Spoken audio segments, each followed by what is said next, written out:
Oh, I got to know. I got to know. I got to know. Hi, everybody.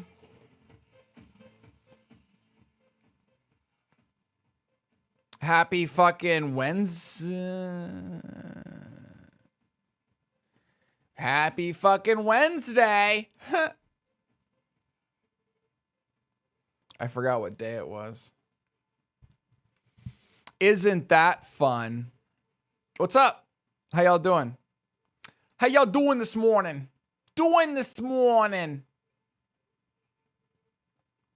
Are you good? Are you doing good this morning? I wonder if it would look cool to do like... Nope. I wonder if it would look cool to do like, Does this look cool, chat? Filters. Add filter. What if I just start the stream like this? I don't like that. Gaussian. What if I start the stream like this?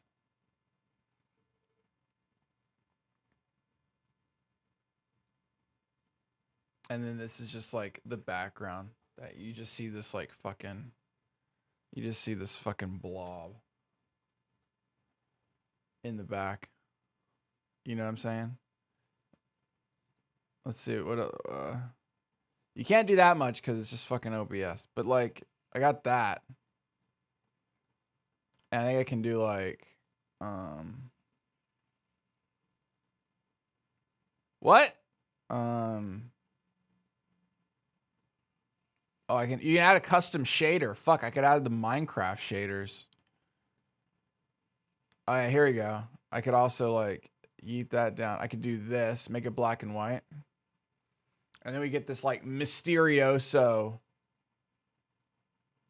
That's too much. We could do like one of these. And then you would never know. You would never know what's going on behind the scenes. Ever. Oh, fuck. That changes it for... Shit. I didn't realize that changed it for all, like, copies of... Okay. Well. Maybe we shouldn't do that. Hi, everybody. Oh, modulate my voice. Good. Yoink. Yoink. All right.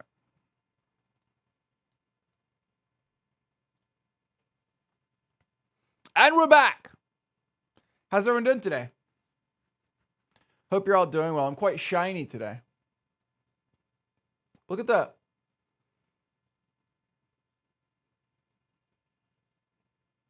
It's like a goddamn mirror. And I don't really know what to do about it. Maybe someone on the internet has some advice.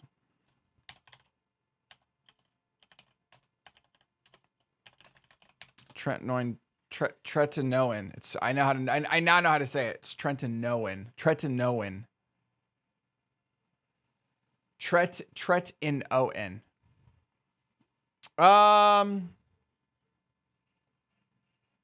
Like, what do you do about it? Shiny face from Tretinoin. Apparently this is like a thing. Okay, acne.org. I've started applying 0.05 tropical tretinoin.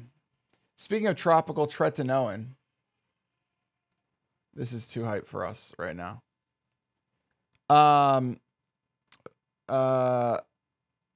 My skin is very, very shiny, not in an oily way. It's very dry and shiny. It looks like plastic or wax. Yes. I mean, we all know why it is. What's the solution, though? The solution is that my face, literally, if you were to feel my face right now, it feels like fucking like, I don't even know what it feels like. It's like no, it's not cashmere because that's like fibrous. It's incredibly soft and smooth. But because that, it's very shiny because it's very soft and smooth. So I don't know. It's not like it's bad. It just looks like I'm a fucking mirror. Like, look at this. What the fuck? It's like smoother than like a baby face.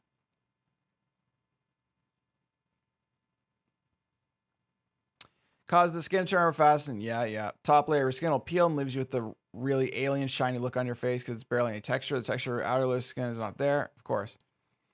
How to heal. Leave your skin alone.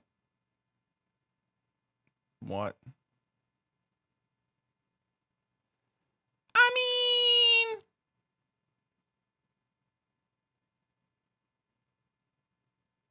it really just depends on the day. I notice that if I apply my tretinoin right after I wash my face, I actually don't get as shiny of a face. But if I wash my face and then wait 10, 15, 20, 25 minutes, the longer I wait, it feels like the shinier the next day is. It's kind of weird.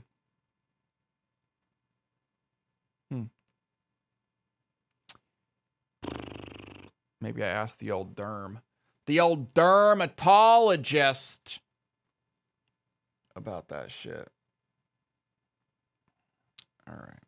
What else?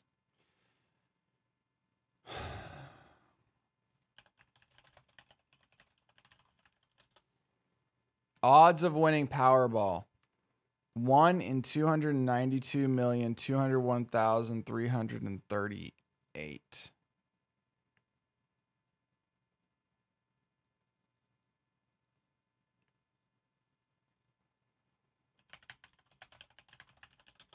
Current Powerball.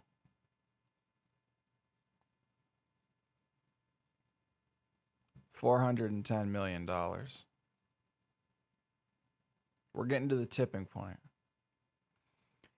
At what point, honestly, at what point does a billionaire take the risk? Also, is it, I don't even think it's possible to buy all the tickets. Right? So you got to do the math. You got to work yourself back about how much money do you need? So first off, the cash value is $316.4 million minus taxes. You're looking at like 175. So we're not even close to this number yet. But at some point, a rich dude, you could imagine, like a billionaire. What does she do? What is this? What is who's the richest? Oprah. Oprah decides Powerball is what's for her, and she buys every combination possible, which is impossible. There's no fucking way. It's impossible. But theoretically,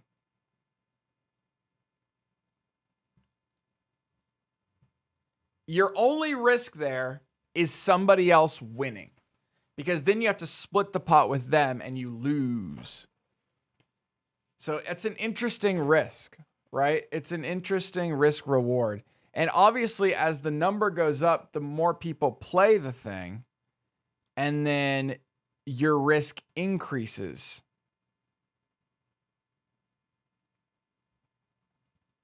The bigger one right now is this one. Mega Millions is 1 in 302 million.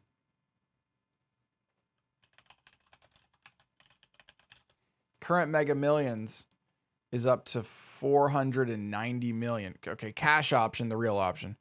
$372.3 million. Most of that you're giving away.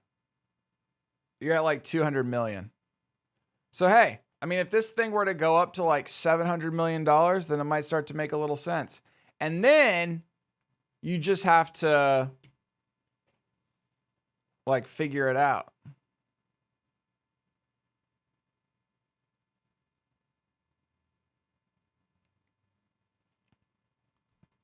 They draw this shit live? What?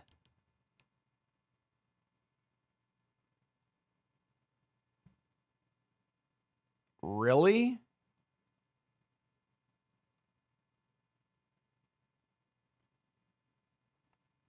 Oh yeah, it is $2 each. You're right on that, actually. I don't know this shit. Lotteries are definitely not tax-free. Holy shit. They're some of the most taxed things out there. You're giving somebody free money. They have no excuse to not pay taxes. Wait, what is this like? I'm John Crow. It is Tuesday, January 5th, and tonight's Mega Millions jackpot is an estimated... Wait, they like... Look at these fucking machines. They like drop all the balls in here. What's up, America? I'm John Crow. It is Tuesday, January 5th, and tonight's Mega Millions jackpot is an estimated annuitized... How much money does this guy make?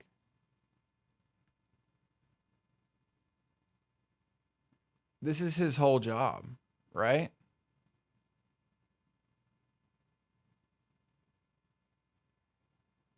These poor fucking saps in the chat.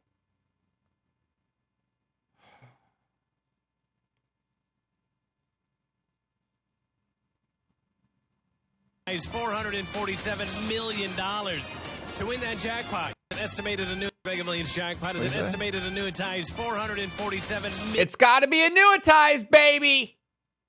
$1 million to win that jackpot. You must bet T's 5 white balls plus that gold mega ball. Is this actually random? Couldn't you mathematically? I guess there's enough variance. Let's see if I can make you a millionaire tonight. Our first winning number tonight is 43. That's followed by 20. Up next, we have 51. Your next number is 57. And your final white ball number is 55. Now for the mega ball number, that is 4. Again, tonight's winning numbers are 43, 20, 51, 57, 55. And the gold mega ball is 4. Now, if no one matches all 6 numbers, Friday's jackpot can be $490 million. Good luck and play on, America. That's his whole job. That's his whole fucking job. Look, every day, it's just, this is what he does. Across America with mega jackpots, it's Mega Millions. What's up, America? I'm John Crow. It's Friday, January 24th, and tonight's Mega Millions jackpot is an estimated annuitized $130 million. To win that jackpot, this is all he does. These 5 white balls plus that gold mega ball. Now, let's see if I can make Who is this guy? America, I'm John Crow. It's Friday. John what? John Crow? Somebody find this guy.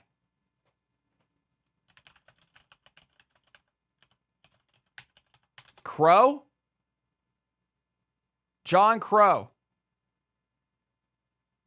Crow. I am John Crow. That's him. Ethnically ambiguous, but some say I look Asian. Weird face. I called the largest Mega Millions lottery jackpot ever. Well, goddamn.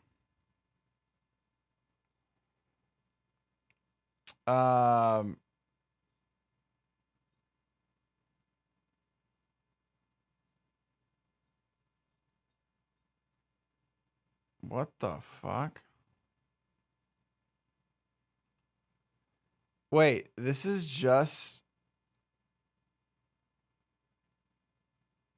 Wait, what? This is just an actor. Oh, wait a minute.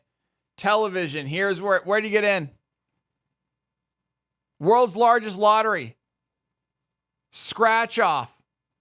Mega Millions drawings. Georgia lottery drawings. Georgia Outdoor Buddy Challenge. Oh, boy. He's the guy. Known for the USA's largest lottery jackpot, $1.6 billion. Top 25 finalist for the Live with Kelly co-host search. That's your second claim to fame? I was in the top 25 of replacing Regis.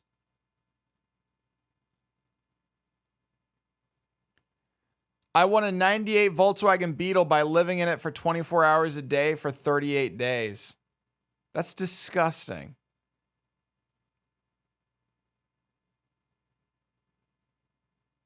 I climbed Mount Kilimanjaro, Mount Fuji, Mount Rinjani, and Europe's third highest mountain, Monte Rosa. Yo, all right, this guy is like ADD with life. Here's his skills. Badminton, baseball, billiards, body surfing. The fuck is body surfing? Bowling, canoeing, cycling, diving, fishing, fly fishing. Can you just put like, I've dived off a diving board, therefore I know diving?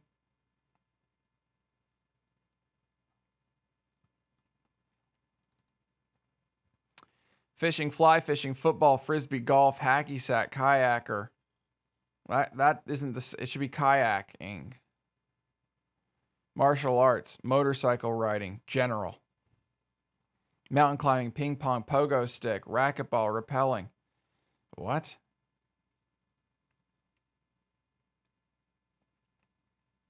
Asian accent is one of his attributes.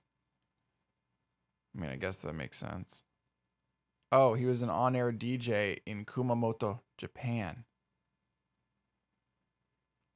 What? And he's a voiceover artist for the Atlanta Athletic Club. What the this person has a history, baby. 95.1 FM. Where was that located? In Bozeman, Montana. Wow. Okay. He has a website. So do I. That's really close to his face. Thanks for checking out my site. Look for me in the premiere of Bluff City Law on September 23rd, 2019. Son of a bitch. I guess this is before he got the lottery gig. Oh, look. He went from the Georgia lottery with a fucking mouse as a co-host. What the hell is going on here? What?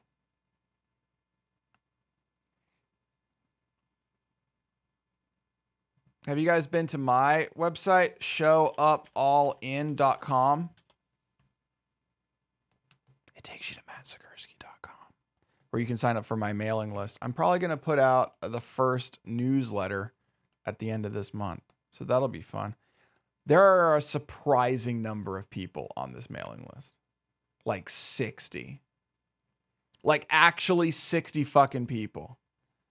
Is this a MailChimp thing? Or what am I using for this?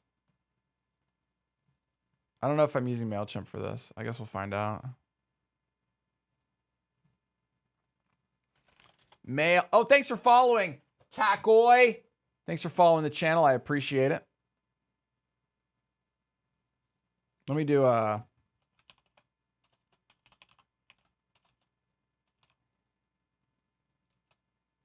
Oh, what?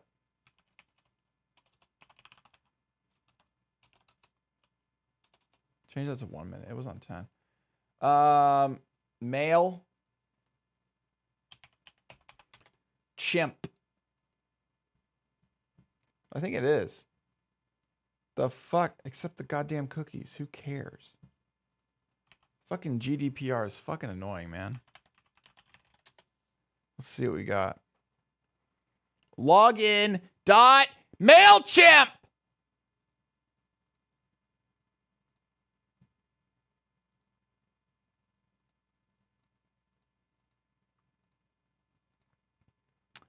Oh my gosh, it's making me verify the account. Okay. It shows you how often I log in here. Submit verification. MailChimp has changed our terms of service. Oh, for fuck's sake. Nobody cares. I just want to see how many goddamn people are on the fucking list. Okay, sorry. 65. Wow.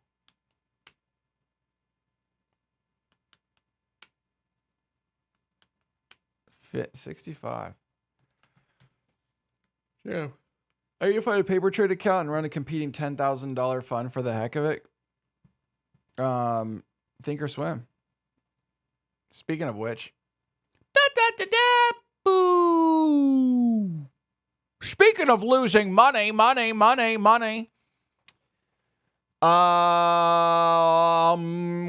are fucked. So we're I think in general the markets are pretty fucked for a while just because of the whole Democrats controlling everything thing. Now, I mean, Democrats controlling everything is a good thing. Don't get me wrong. It's just bad for this. It's just bad for like everything going on up here. Except for this. This is doing well today. You know, generally speaking, markets like stability. The problem is when you have the government agreeing with itself, the government likes to make changes.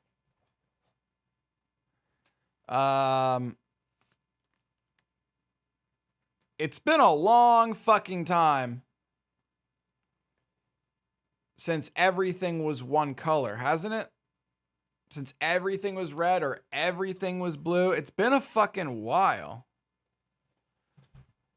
And which has been good for the market. When you have competing bitches on Capitol Hill, fuck all gets done, which is good. It means it's predictable and stable.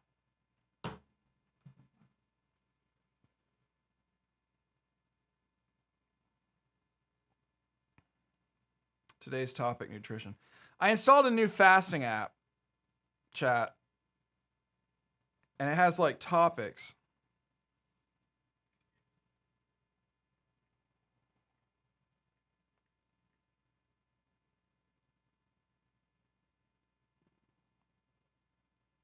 Yeah, I'm so fucking shiny. We talked about it earlier. I need to get some I need something. It's way too shiny. Thanks to the tretinoin. Okay, so like I clicked on this fucking thing and it says for you. Every day it like gives me a thing I have to read. So there's like fucking homework. And if you're not sure where to start, no worries. We'll be guiding you through your first 7 days towards losing weight. What? Shall we begin? I like how it says my first step, and for the first step, it gave me a 20-hour fast as the first step.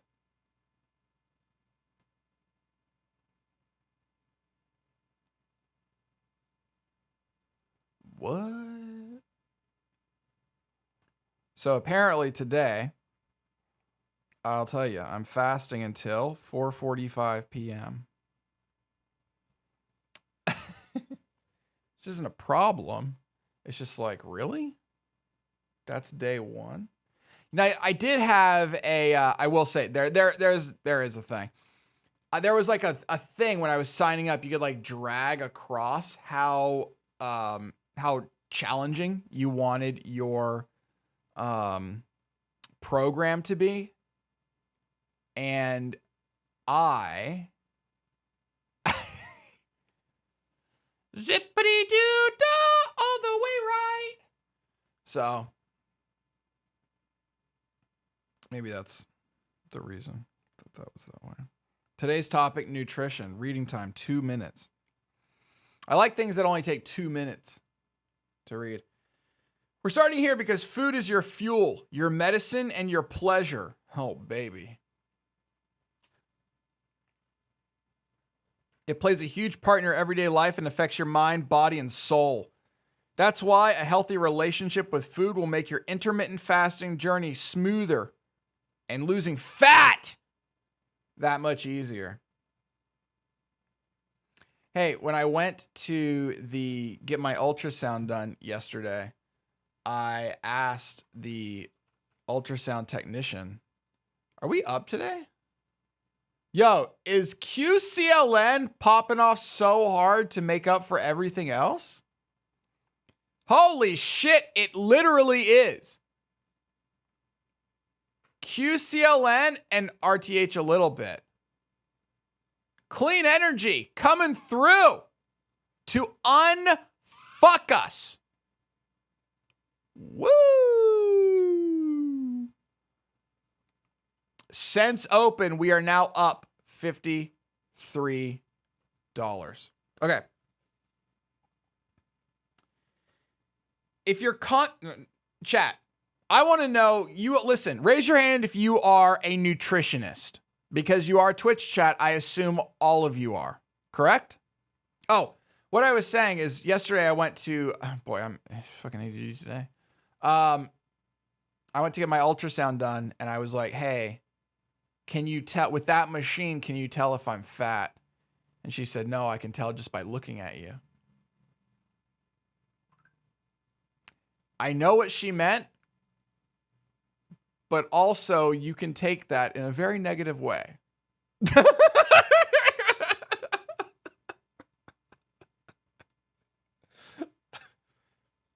she meant is that, no, you don't need the machine to tell if somebody is fat. But, or maybe she was just calling me fat. I don't know. I don't know. Anyway. Fucking asshole. Now she's an asshole to me. If you're constantly fighting an internal battle when it comes to food, you're in the right place. Am I?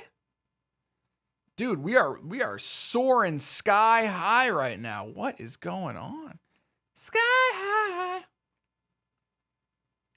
In an ideal world, we would only eat when we feel physical hunger. Is this chat? I just need to know if this is bullshit, okay? In an ideal world, we would only eat when we feel physical hunger. But with the stressors of modern life, suck my dick. Many of us struggle. Our minds and bodies tend to disconnect, and before we know it, we're shoveling food down without even wanting it. What we actually crave is comfort. While emotional eating can briefly soothe negative emotions like boredom, sadness, or anxiety, it isn't worth the consequences of overeating. So, what if instead of turning to food, we tackled the root cause holistic? Oh, God fucking damn it. They used the worst word in medicine, holistic. Well, I guess I'm uninstalling this app. Son of a bitch. Maybe it's okay. Here's the deal. With the stressors of modern life, many of us struggle. Are you telling me that the fucking Great Depression wasn't stressful? You just didn't have food to eat, motherfucker. Stressors of modern life. Bitch, part of living is being stressed. No matter when it was. You think we have it hard now? Are you fucking kidding me?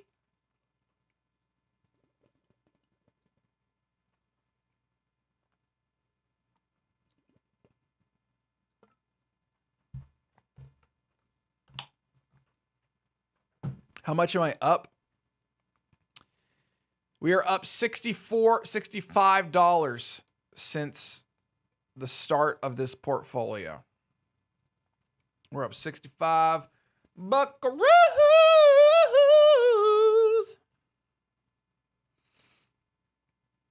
All right. Listen to your gut, chat. Soon, your confusion about when and what and how to eat will fade away. You're about to regain confidence and control. The constant focus on food can make you short-sighted. Once you start with intermittent fasting, your body and mind will have time to naturally reconnect and give way to your intuition. Come on, man. So you can finally listen to your body, trust its signals, and give it what it is asking for. It might be food, but it could also be some tender, loving care.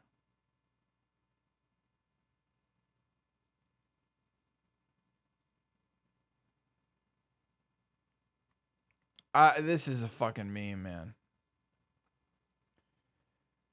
Get some meme stocks. We're going to do that today. Well, we're not going to do that today. We're going to get to options. Should we do an option today? Fuck, we might do an option today, chat. We might learn enough. Because I think we need to learn everything we can about call and call spreads, and we just do it. But I'm going to rely on you guys to find the fucking deal. You know what I'm saying?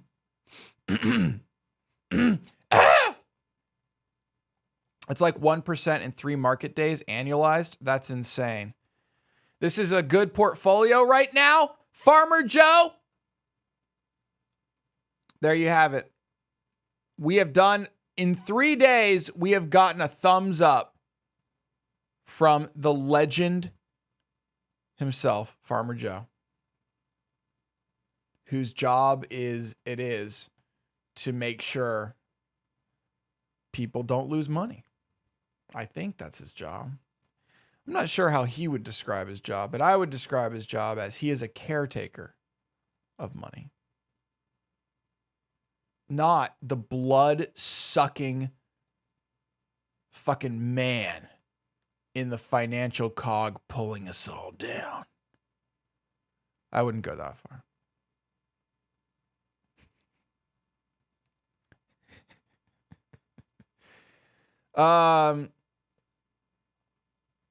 All right.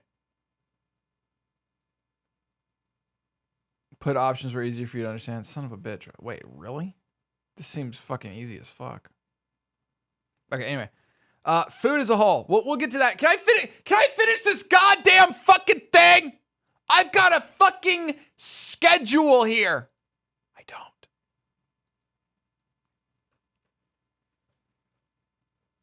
When it comes down to nutrition, the best piece of advice we can offer you. Oh, here we go.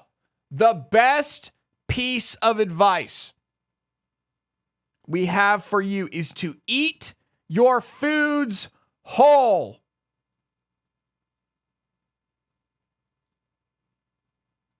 Does it want me to perform analingus on food? Or no chewing?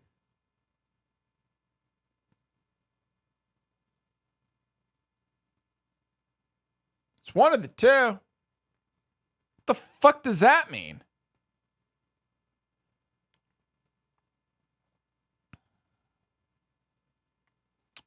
Three days is a little hard to evaluate the performance and outcome of something. Nah. It's solid. Although the first day we were like, this sucks. I wonder how much we'd be up right now if we invested on the second day instead of the first day. I don't wonder that, actually. Okay. Don't worry about... Oh, here we go. Interesting. Don't worry about the fat, the calories, or the macros for the moment. And I actually agree with that. If you just jump right into something and you're like, all right, motherfucker, I'm counting macros, you're going to be... It just never happens. Very few people go from doing literally nothing and eating fucking KFC into counting their macros every fucking day and sticking with it. You gotta take steps, man. You know what I'm saying? Focus on buying a variety of wholesome natural ingredients. The less packaging, the better. Think fresh vegetables, fruits, meats, fish, grains. Pulses? Pulses? The fuck is a pulse? Pulses. Pulses. The fuck is a pulse? Nuts and seeds. Once you have them, you'll have plenty of tasty, simple recipes that will feed your fat loss. I mean, I think the rule of thumb is just to stick to the edges of the grocery store, right? Oh, lentils. Oh, I see. No, I think you don't need to worry about your macros. Like day one, you don't need to worry. If you're day one, you don't need to worry about that shit, right? You can, in a week, in 2 weeks, sure. Start to get into it. Day one, just go to the store, just scan your fucking food with MyFitnessPal and just don't even worry about your calories. Just like see how many you're fucking eating. And then you're going to feel disgusted by yourself. And then, in a few days, say, okay, here's the calorie goal I'm going for, and then stick to that, and then slowly start to, build up on itself.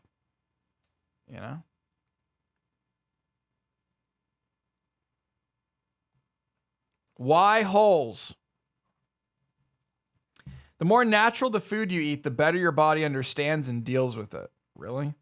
Your miraculous living machine already has a complex built-in mechanism, which is why it loves simplicity when it comes to fuel. Processed foods have been put through a series of procedures and often include unnatural levels of added sugar, sodium, and fat that sneak up on your body. Oh, God.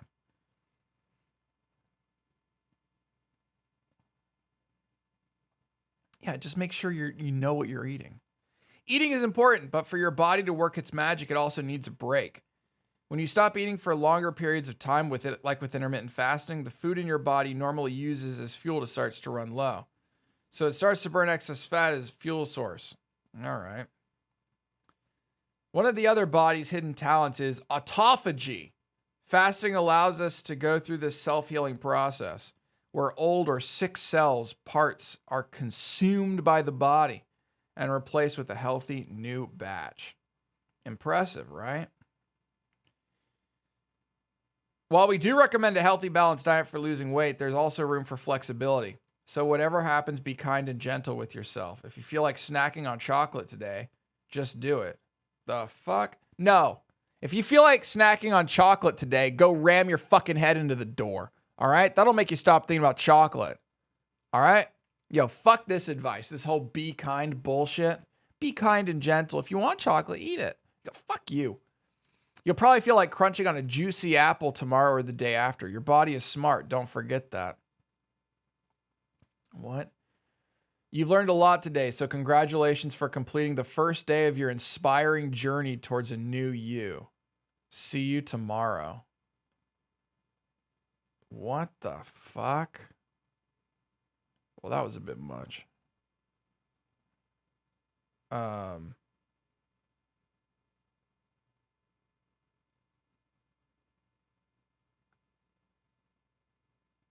No, thank you. So on this app, I'm also getting stars, and I can purchase Frosties with my stars. And I don't know what that means. So that's cool. I'm on a 1-day streak, and I understand. The Frosty, so this on this app, you get a Frosty by getting stars. You get, from my understanding, you get stars by completing things like what I just read gave me a star. And then as soon as you have fasted more than 12 hours, your fat metabolism really gets going. That's why you earn 1 star per additional fasting hour. So today, I'm going to get 8 more stars, and I'll be up to 12. When I get up to 50, I can buy a Frosty. And a Frosty, you click the button, and you can skip that day of fasting without breaking your streak. So it's basically gamified the whole system of intermittent fasting.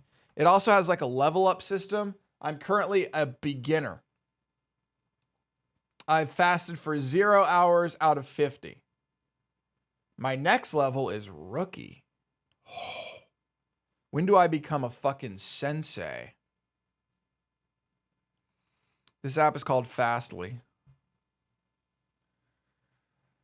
Create a welcome email. Automated emails take care of things you shouldn't have to. Set up a welcome email once and we'll send it whenever someone joins your audience. No, I'm good.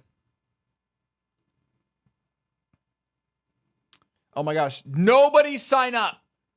Nobody sign up for my website. We have 69. How do I turn this off? We have 69 people on the mailing list. We should turn this off immediately. We're up $100. Up $100 since we started, chat. That's not bad. I guess.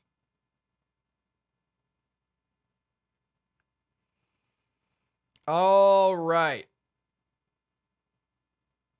Are we ready to get into this, chat? Oh, good to know. Chat, I have a meeting. I'm going to the bank tomorrow. LMAO, you are using MailChimp. I guess so. I don't remember setting it up, honestly. It was like I don't even know when. But I guess I am using MailChimp. Why, do you have an alternative? You say LMAO as if you're making fun of me for using MailChimp. So I got to know where you're coming from, you feel? DC 100 by 104. Should have bought YOLO. Wait, is YOLO running? Because of the whole Biden thing? I mean, I wouldn't say it's running. It's doing well. Where's my fucking...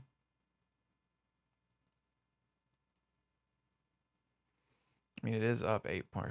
Okay, I mean, that's pretty good, actually. All right, that's actually pretty good.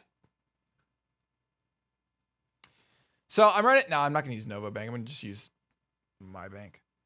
So I'm going to run to the bank tomorrow, set up an account for Show Up All In LLC, which means on Friday, we will be spending basically all of Friday setting up accounting for a new business. I'm going to show you how I do it.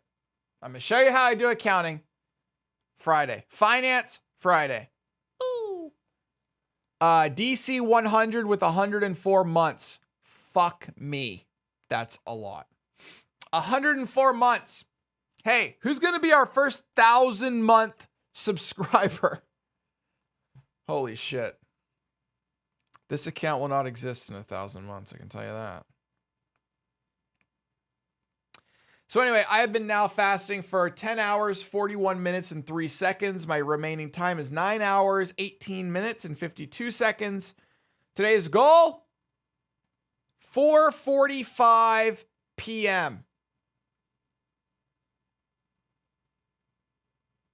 Oh, fuck. And you get flames. For each day you reach your fasting goal, you will receive an additional flame. But beware. As soon as you miss a day, your flame will go out and you have to start again. These Frosties prevent your flame from going out. That's the concept of the Frosty. So I've already got one because they just give you one. And then I have to earn more by earning stars. And then I can redeem those stars for Frosties. So I can buy a pack of 5 Frosties for 200 stars. Oh, and it looks like if you get 1, 2, 3, 4, 5, 6, 7, 6 flames, you get another icon, which I've never seen before. So I don't know what that's all about. But every 6 flames is an additional icon. What the fuck icon is that? I've never seen that shit before. I don't know what it does. Maybe once I unlock it, I'll find out.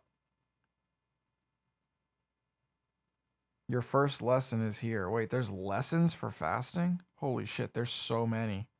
Are you kidding me right now? I'm supposed to look at that? That's a lot of work, man. Oh, wait, it looks like I can complete a quest. Clear out the sugar from your home today for 2 more stars. They've done a pretty good job.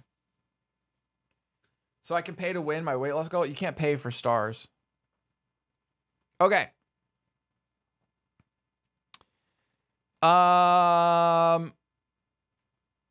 No, I'm asking because I used to work for MailChimp as tech support for 2 years, and those words you read sounded too familiar. Oh, shit. Yeah. That's MailChimp, that's for sure. Did somebody unfortunately subscribe? 2 of you fucked it up. Who was it? Audience. 2 of you fucked it up! Son of a bitch. How goddamn dare you? All right.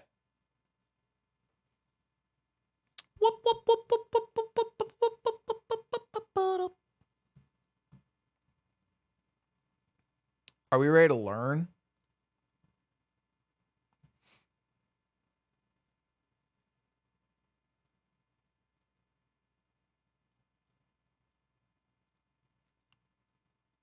I have no self-control, so I had to. Yeah, man, just throw that shit out and don't buy it again.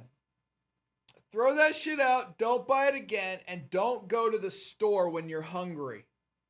That's the real answer. Don't go to the store when you're hungry. That fucks everybody up. Yo, and you know it too. When you go to the store and you're hungry, you're like, oh, that looks good. That looks good. That looks good. And then suddenly you have too much food in the house.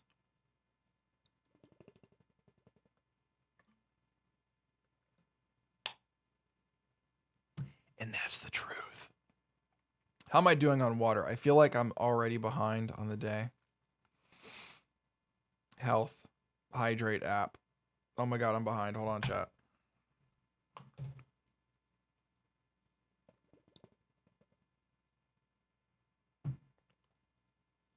Was that enough? I don't think that was enough. Oh, not quite.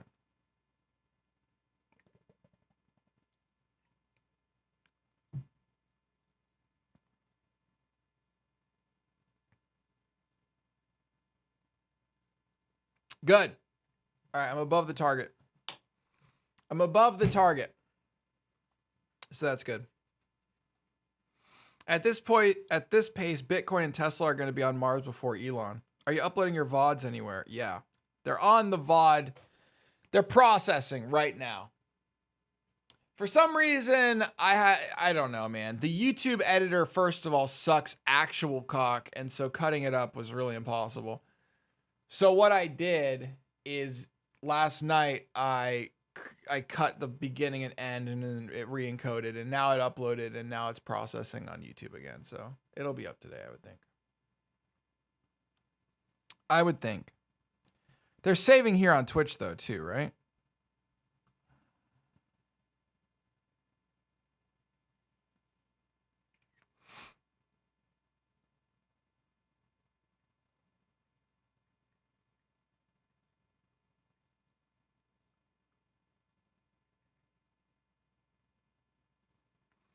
All right. Also, how much did I fill this out? I didn't. I knew there was a thing I was missing in my weight category. Fitbit. This morning I logged in. 222.8. Body fat. 2. And then I'm not going to say the decimal here because it's better. 69. All right. My body fat's increasing, but my weight's going down. I think that's just because I'm expelling a fuckload of salt. What I read is that the first thing that happens when you do this is that you expel extra water because you're no longer consuming insane amounts of salt. Right? At least that's my understanding. So we should see this number today. When you guys check on this, do any of you actually look at this shit? This is public. You all can come here and look at it.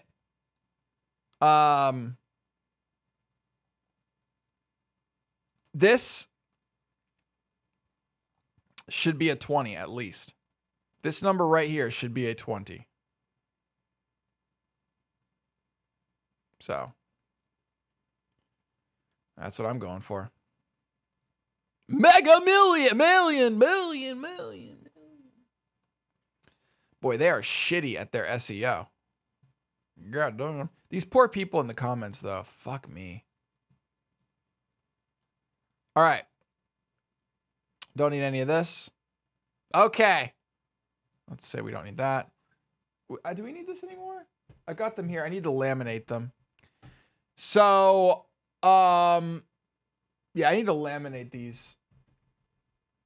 before I can use them. I've got the QR codes here. I've got the one that's going to hang up. And I think I'm going to change the location of it as well. I think I'm going to put it in the... Where am I going to put it? I was thinking about putting it under the sink. Which I think if you look at where I sleep, the furthest place, like the most steps away from where I sleep is under the sink. And it's also kind of out of the way that way. So I'm thinking I open the door under the sink and there it is. Something like that. I think that's where I'm going to put it. The other one goes in my wallet. Wait, I might have made it too big to fit in my wallet. I think I did. I think I need to make a smaller one that goes in my wallet.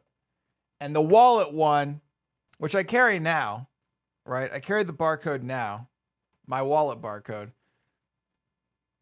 It should be about this size. I really should like have that size so I can carry it around in my wallet. The wallet one's important for when, here's the reason that I had to make the wallet one is because one day, a couple years ago, I was traveling and I forgot that. And I was like 1,000 miles away and couldn't scan the fucking barcode. So now I have like a thing, like I put it in my wallet so that, you know, just in case, we're good. Okay. Do we remember everything we learned yesterday about options? I don't know. Maybe we did. By the way, also, welcome to the 11 of you right now that are watching both streams. 11 of you are watching this stream and watching the YouTube live stream. Of Work With Me Live.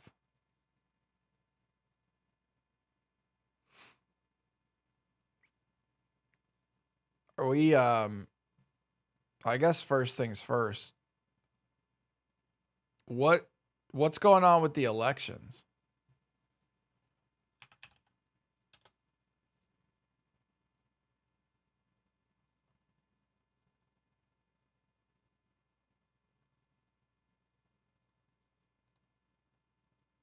What's going on here? John Ossoff ahead by 0.39%, which I believe means automatic recount. 98 of expected total votes reporting. Is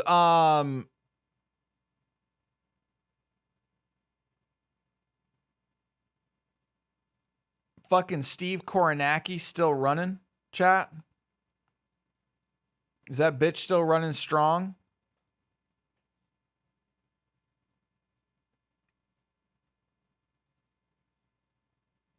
Where are you guys getting your data right now?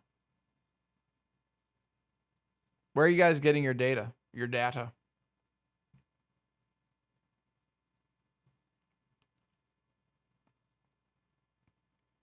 They called the race here the Warnock race. But this race right here, we're gonna see, I suppose.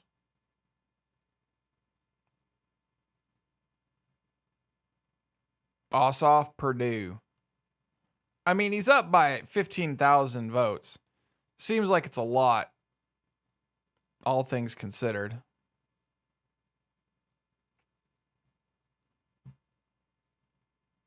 I guess I shouldn't be worried. All right. Can you believe Ossoff is the youngest senator since 1973? Yeah, dude. I don't know why, but senators are just always old as fuck.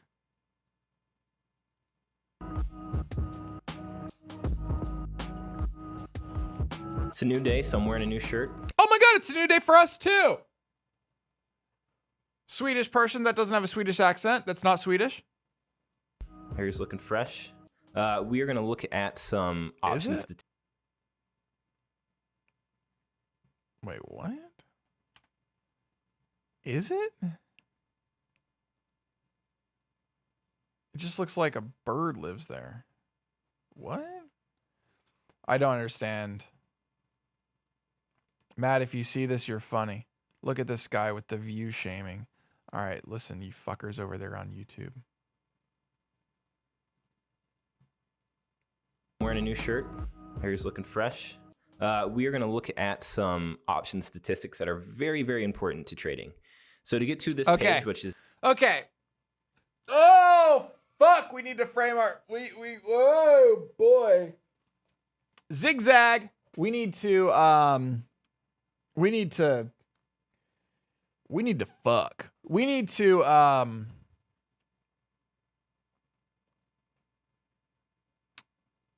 chill out. We need to remind our faces. Are we ready for this, chat? Thanks for subscribing to my YouTube channels. I appreciate it. I just got an alert saying that you did.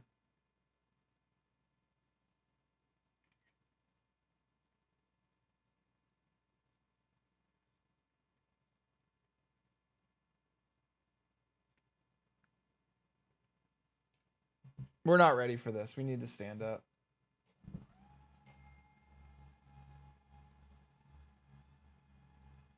No!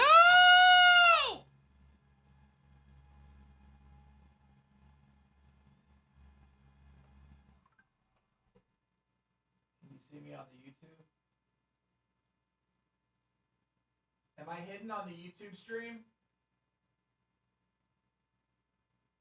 Am I hidden?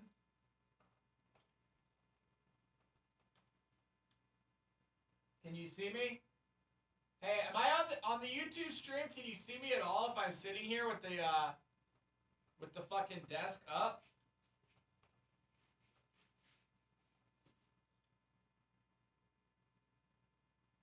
He looks like a Sven. Haha, feet. Oh fuck, you can see my feet? Shit. How about now? Does it look like I'm not here? And then I can be like, haha, fuckers, surprise!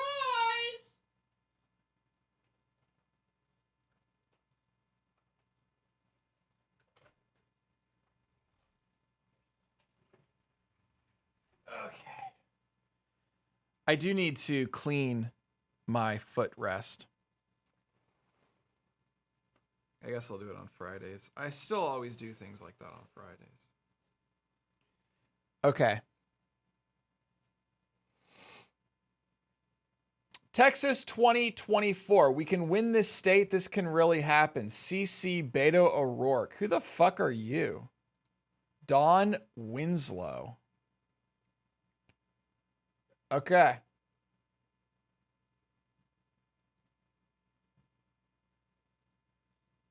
Okay, let's try and get this. All right. Free feet content. Yo, my nipples got hard. Hey, thanks for following Dark Extension 49. Hey, I can see you in the bottom right-hand corner if you follow. This little guy pops up and then your name comes right here. And that's kind of fun. All right. So we have learned what a call option is, and I think we kind of understand how it functions at this point. I think we get it. I think we kind of understand what it is. We learned about... Oh my God, come on.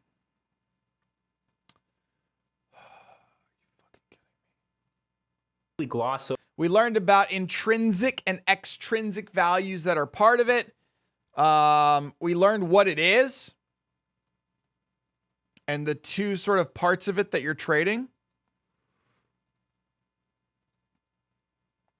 And we've learned that you really never exercise. You just trade your option before it would be automatically exercised. You'd never leave an option till the last minute. We learned about implied volatility and how all that works with a cow. And how, generally speaking, a nice time to buy an option, a call, would be when volatility is low, because the increase in volatility can add to the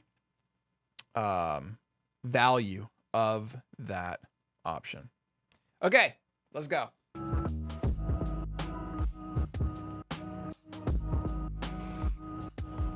It's a new day, so I'm wearing a new shirt. Hair is looking fresh. We are going to look at some option statistics that are very, very important to trading. So to get to this page, which is a list of statistics that pertains to a specific call option, what you're going to want to do is you're going to select a specific call option. So you'll tap on it. And then towards the left side, you'll see a bid and an ask price. And they almost look like they're a hyperlink. They're kind of highlighted a color. So you're going to tap on those guys and it'll bring up these statistics. And so we're going to break these down for you. And they're very important for trading. So we're going to break down most of them. We are going to ignore chance of profit and implied volatility.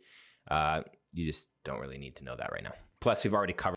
What? Is chance of profit fake?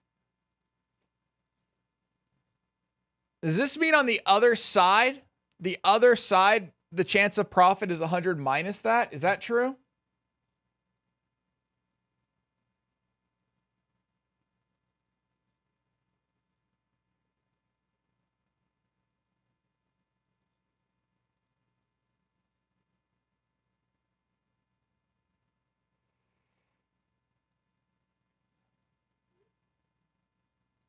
I just said moo to my sister.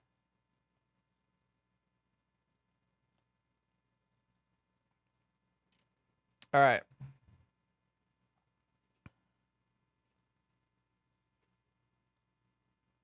Covered implied volatility. They're just going to... Full screen! Implied volatility pertains to... And let's make sure that we've got this up.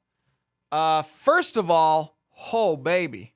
Oh, today's a good day so far. And it's all driven by clean energy, man.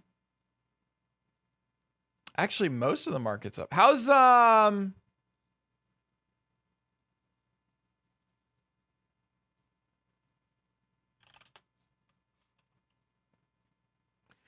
ding da ding ding ding da da ding ding.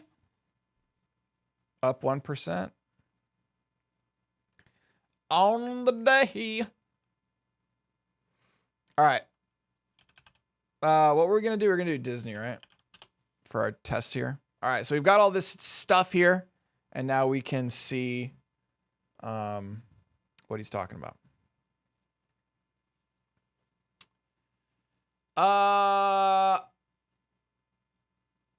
What program is this? This is YouTube.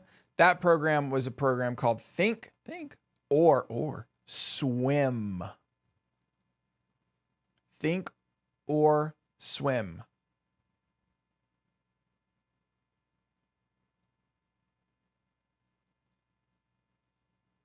What's driving clean energy up? I assume it's the Senate race is just pushing clean energy through the fucking roof. For the next 2 years, at least, every part of government is blue federally. So you would think there would be a lot of, clean energy initiatives that get funded. Lots of grants going out. There's lots of laws passed pertaining to it, that sort of thing. Mostly grants. I mean, lots of money basically flowing into the clean energy sector. You would think. To individual options, but you can really just think of it as almost averaged. So implied volatility, like we said, is extracted from options prices. And so you can see the implied volatility that is implied by this options price. And each option is going to vary a little bit, but you can think of it as just applying to the overall stock, almost like averaging all of the options implied volatility. So you don't need to get into the details of that. Okay, so we're going to start off by looking at the bid and the ask up at the top here. The bid represents the buyers. The ask represents the sellers. Sellers want to sell at a higher price. Buyers want to buy at a lower price. It makes sense, right? Just intuitively. And you can see that represented here, where this bid price is $224 and this ask price is $227. Got it. So this represents where people are buying and selling at. And you can see how many people are buying and selling at because you can see the number right next to it. So there are 58 orders at the price of $224. Those are buy orders. There are 12 orders at the price of $227. Those are sell orders. That difference between the bid and the ask, that difference there, the really 3-cent difference in premium, that is called the bid-ask spread. So a seller has to either meet a buyer at the bid price, because that's where people are buying at, or the buyer has to meet someone at the ask price, or maybe they meet somewhere in the middle. But regardless, I'm gonna meet you in the someone's middle. giving up some money. So if I want to buy this option immediately, I have to buy at the ask price because that's where people are selling at. That means I'm buying for $2.27. And that bid-ask spread, that 3 cents, that goes to the exchange. The people who are meeting these buyers and sellers together get the bid-ask spread as compensation for uniting those two parties. So that goes to the exchange. So either the buyer meets the person at the ask price, the ask meets the person at the Is that true? bid price. So they give up. What do you mean that goes to the exchange?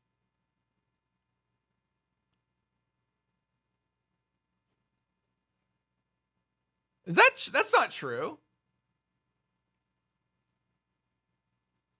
Huh? That part's wrong. That's ignore everything about that. That's just wrong.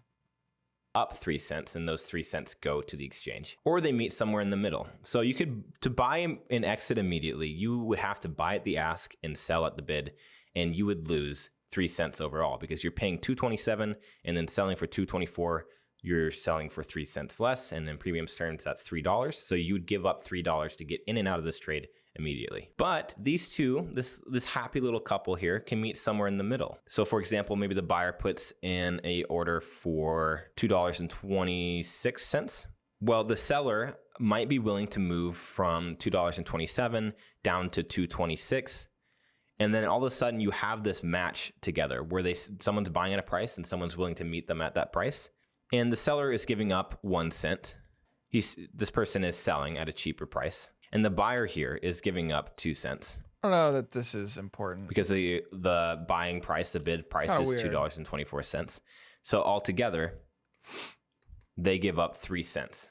And that 3 cents, like I said, goes to the exchange. Sorry, it's white on white. So let's get rid of this a little bit. So really all you need to think about is the closer you are to the ask price when you're setting a limit order to buy an option, the closer you are to the ask price, the more likely it's going to be filled because then you're paying a higher price for it. Sellers don't have to meet you at such a low price. So if you want to get it immediately, buy at the ask. But keep in mind that if you buy at the ask, you're likely going to have to sell near the bid. So if the bid-ask spread is wide, which it can be, and we'll get to that in a second, you're going to be giving up a lot of money by buying. I'm going to show you something that's wide. All right, let's take a look. Let's just take a look. I believe this thing has a... No, it does not. It does not. It does not. Spread single. Wait, what the fuck is this?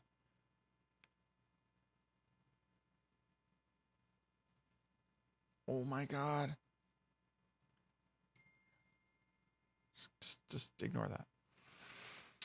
So this here is the difference between the sell. Let's go to this one. Sell and the buy is a 35-cent difference right here, which ends up being a $35 difference. That's pretty big, actually. That's bigger than like stocks.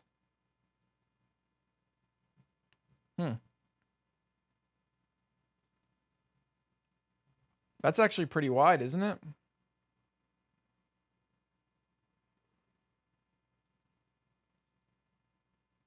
I feel like it's wide.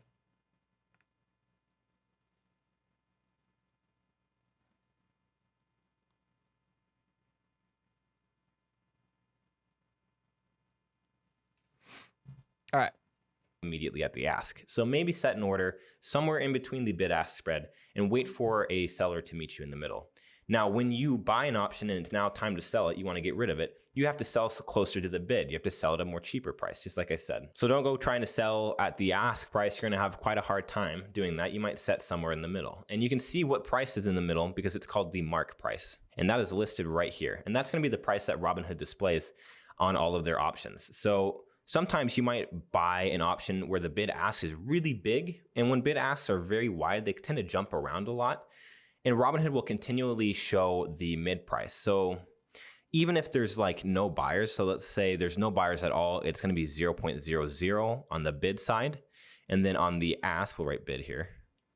On the ask side, there might be one seller, but they're selling at a ridiculous price of like $2, $200. Well, Robinhood, even though there's no buyers, Robinhood is going to show the price as $100.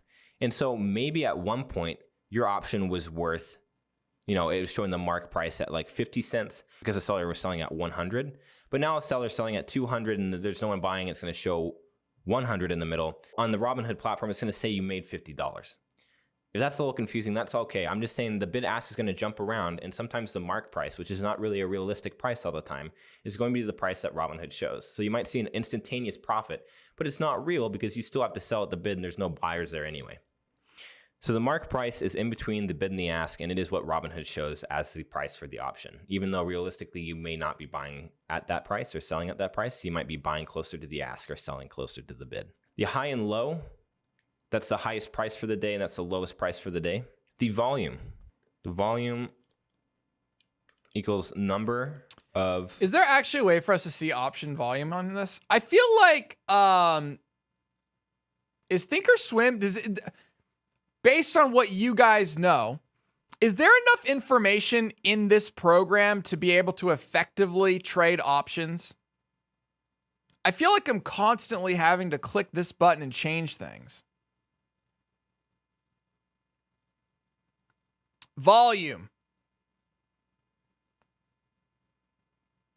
How are these all changing and the volume isn't? What? Oh, wait, these are the volumes. These are the open interests. What does open interest mean? Wait, you're telling me in a 24-hour time period, this one has only gone through 24 transactions? Is this a 24-hour time period or is this today? What is this?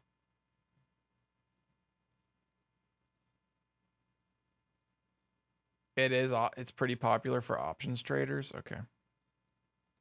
Contracts traded. The higher the volume, the better. Because if there's people buying and selling throughout the day, you want to... Let's take a look at Disney versus Tesla. So we're looking at volume. Let's go out to June. Let's just say June. June 21. Get that number in your mind. That's what I'm seeing. June 21. Dude, it's actually really similar. I mean, I guess it's a little bit higher on Tesla, but I kind of thought Tesla would be like way higher, like giga higher.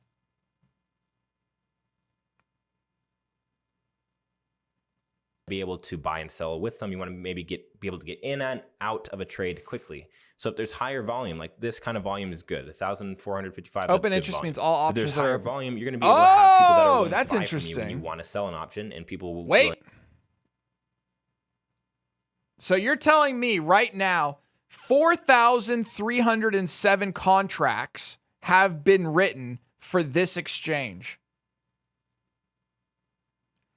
This is super interesting.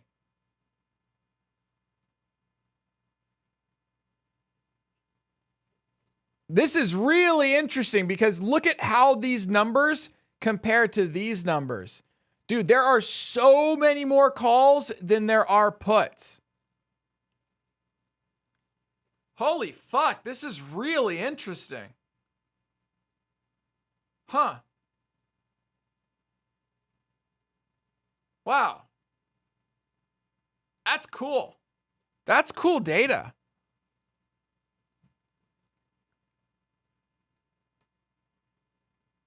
Wow, okay. That's cool. Whoa, back it up. This person is saying those orders have not been filled. So that's how many people are asking or bidding, but have not come to a contractual agreement? Or is it the number of actual transactions that have gone through? When it says open interest. Is this the total number of people asking and bidding, or is it the total number of contracts that have gone through?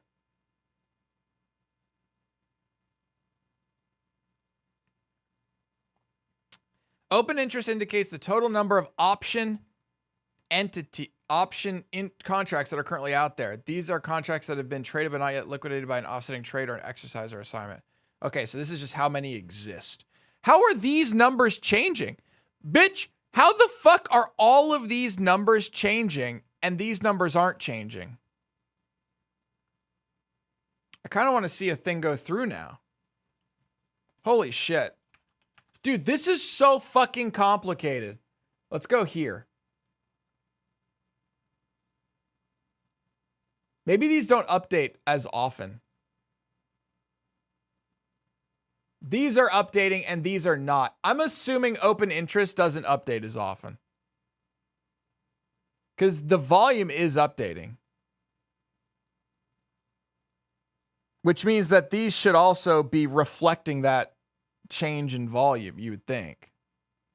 But these are not. I'm assuming this just doesn't update on the same cadence. When you start to look at this, does anybody take a step back ever and think about the infrastructure required to support this?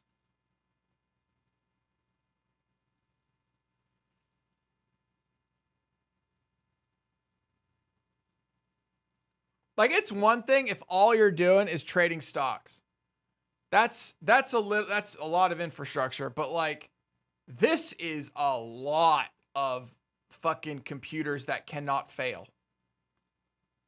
You know what I mean?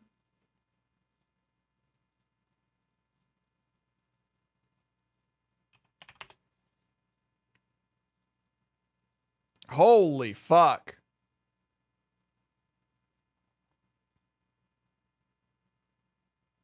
That's insane.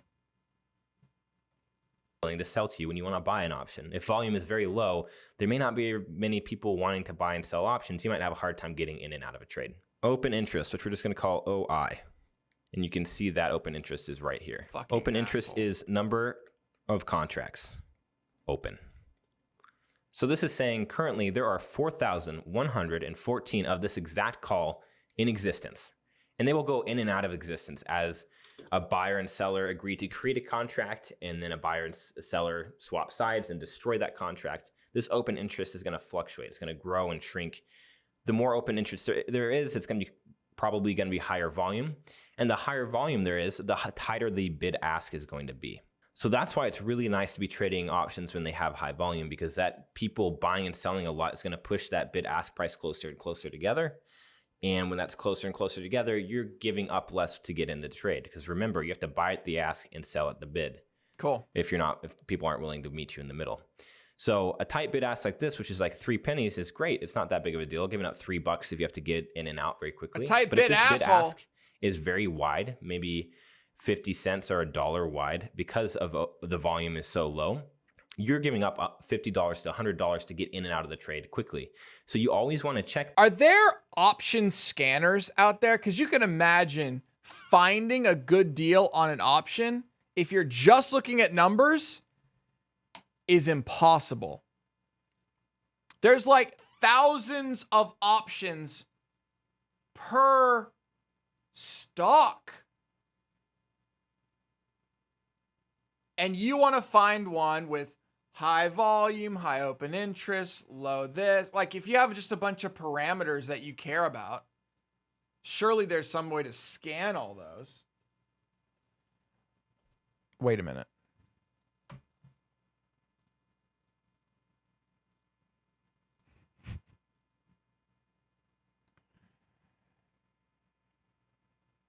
Well, I can tell you how many there are. There are 1.349 million options to choose from.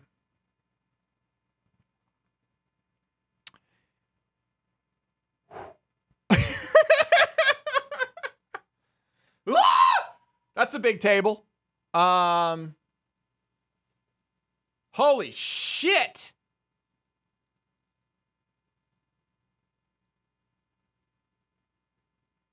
That's a lot. protect this when you're going to buy an option. You want to make sure that the bid and the ask is tight.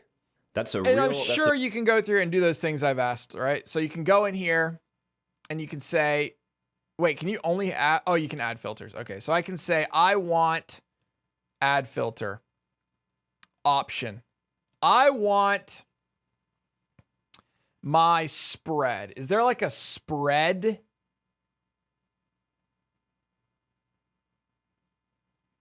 Oh, wait.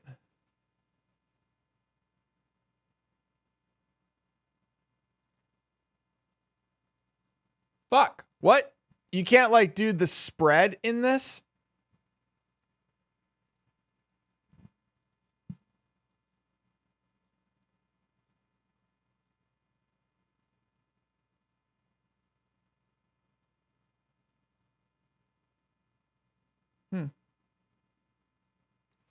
Well, let's say I want my volume to be at least 500. And I want my days to expire to at least be a week out, but not more than a few months out. And I'm just making shit up at this point. And then I want the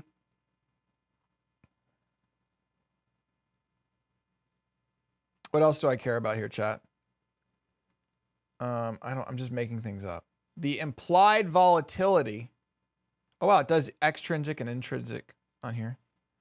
It's just so weird to me that you can't do spread. Here, implied volatility does not give me a cool graph.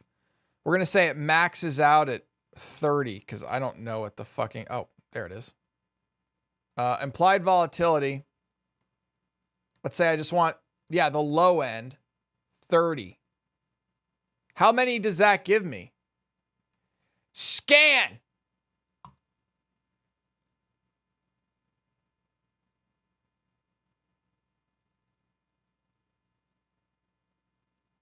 $1,034.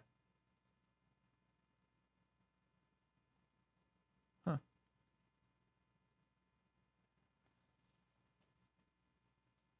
I'm poor. Add a filter.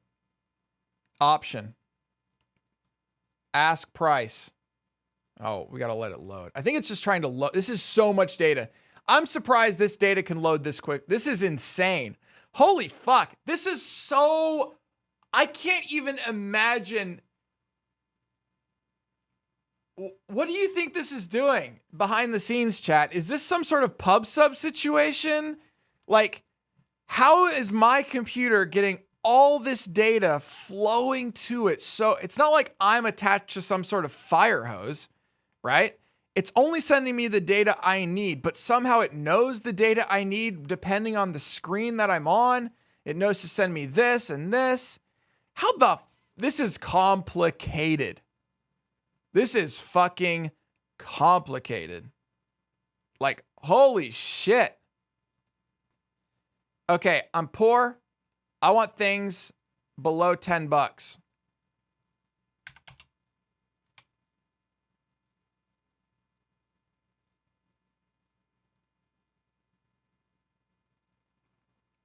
$876. And here we are. So these are things with relatively low volatility, relatively high-ish kind of volume. I don't know what any of these things are over here.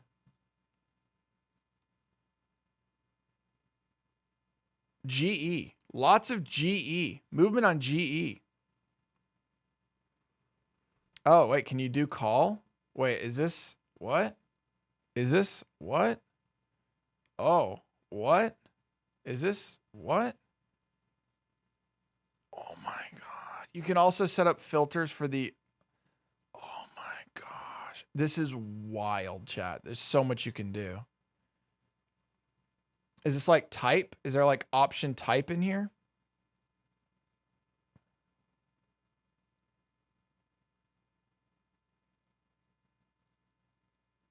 Option type. Calls. Scan. Now we're down to 526. Damn. This is cool. Pub sub with lots of tree-based filters. It seems crazy.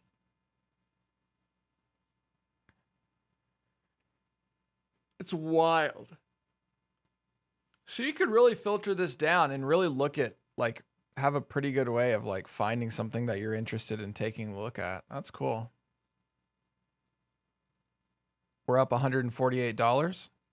Up 136 on the day. Okay.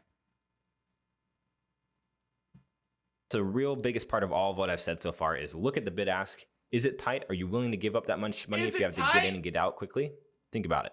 All right, let's get rid of some of this. Okay, now we're moving down to the Greeks. And the Greeks are what is affecting the price of the options. And we've covered basically all of this as far as What do you mean we've covered all this?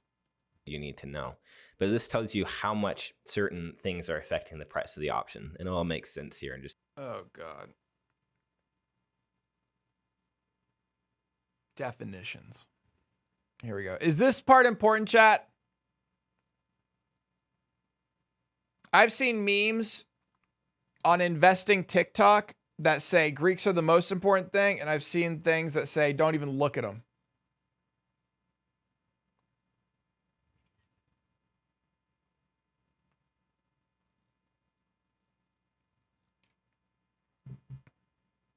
just 2 seconds. We're just going to write it out here. So delta. This represents how much your options premium is going to change given $1 change in the underlying. So if this stock, if AMD goes up $1, that means that the value of your contract is going to increase by 50 cents. So you are going to make $50 if AMD goes up $1.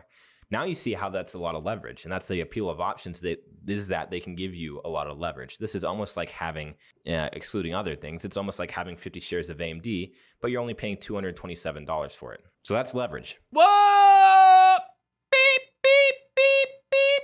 Back it up. If it goes down by $1, you lose 50. Right? And this kind of leverage might not be suitable for you. You may not be willing to lose $50 if AMD goes down $1. Okay, so it's up or down. It's positively correlated, which is why this number is positive. It's how much premium changes with a $1 move in the underlying. AMD goes up $1, you make $50. AMD goes down $1, you lose $50.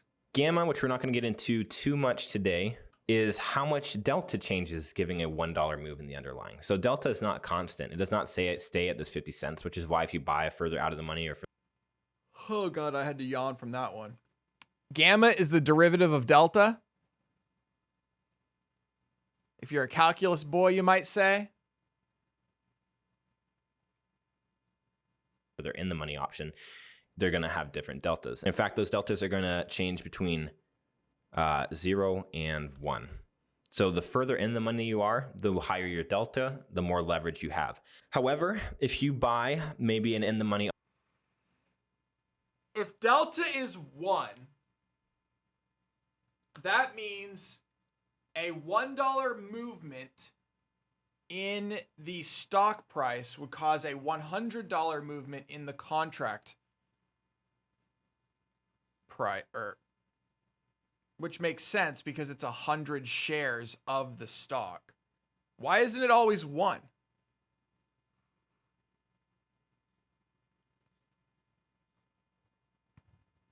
Why isn't it always 1? If the stock goes up by 1, shouldn't the option also increase in value by $100 because it's 100 stocks?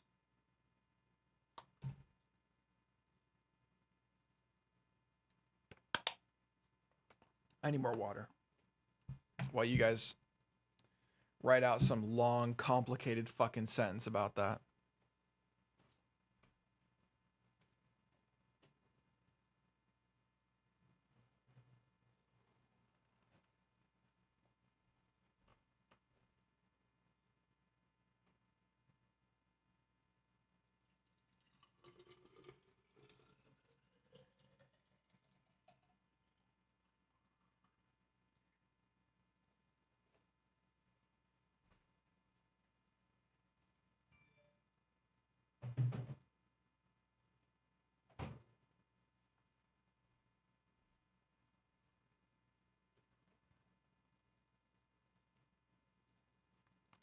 No, because you only make that 100 if the option expires in the money. No, because people assume it will keep going up and therefore it is more valuable. No. Okay, I get the answer is no. Options are usually worth less than the stock. Otherwise, you just buy the stock. Okay, fair enough. Because it's insurance against the stock price and you're betting on what the price will be.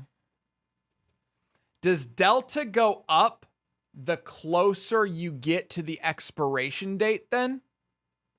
The closer you get to expiration, delta increases and hits 1 at expiration. Doesn't that make sense then? It would hit 1 when the thing expires.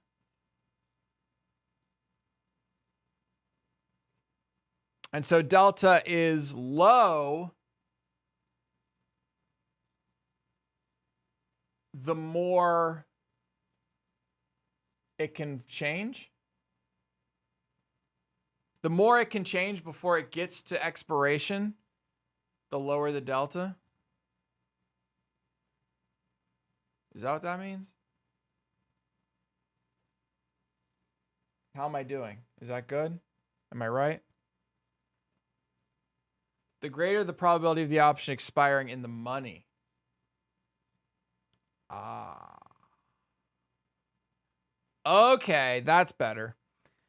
Delta is a measure of the probability of the option expiring in the money. So the closer, it's not the probability, it's a measure of. So the further away, the more who the fuck knows, the more risky it is. The closer it is to 1, the less risky it is of ending in the money. I guess. Okay. So the higher the delta, the less risk you are taking. You are taking less risk by having a high delta. You're taking more risk if you have a low delta.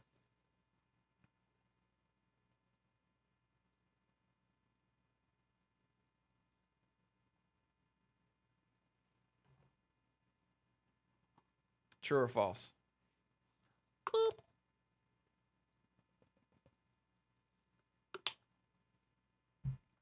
Okay, let's go.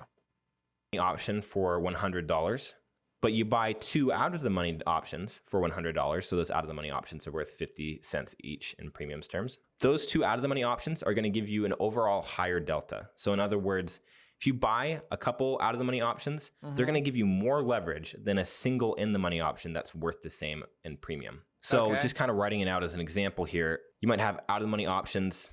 They're worth 50 cents each. You're going to buy 2 of them. So you've paid $1 in premium. In the money, they might be worth $1 each. So you're going to buy 1 of them. So you're paying $1 of premium. However, the delta of each of these, just for example, is 0.3. The delta for each of these is equal to 0.5. However, you bought 2 of these, you bought 1 of these. So your overall delta. It annoys me that he doesn't finish things. Like, he didn't top off the 5 there. He misses letters sometimes at the end of words. Come on! Is 0.6.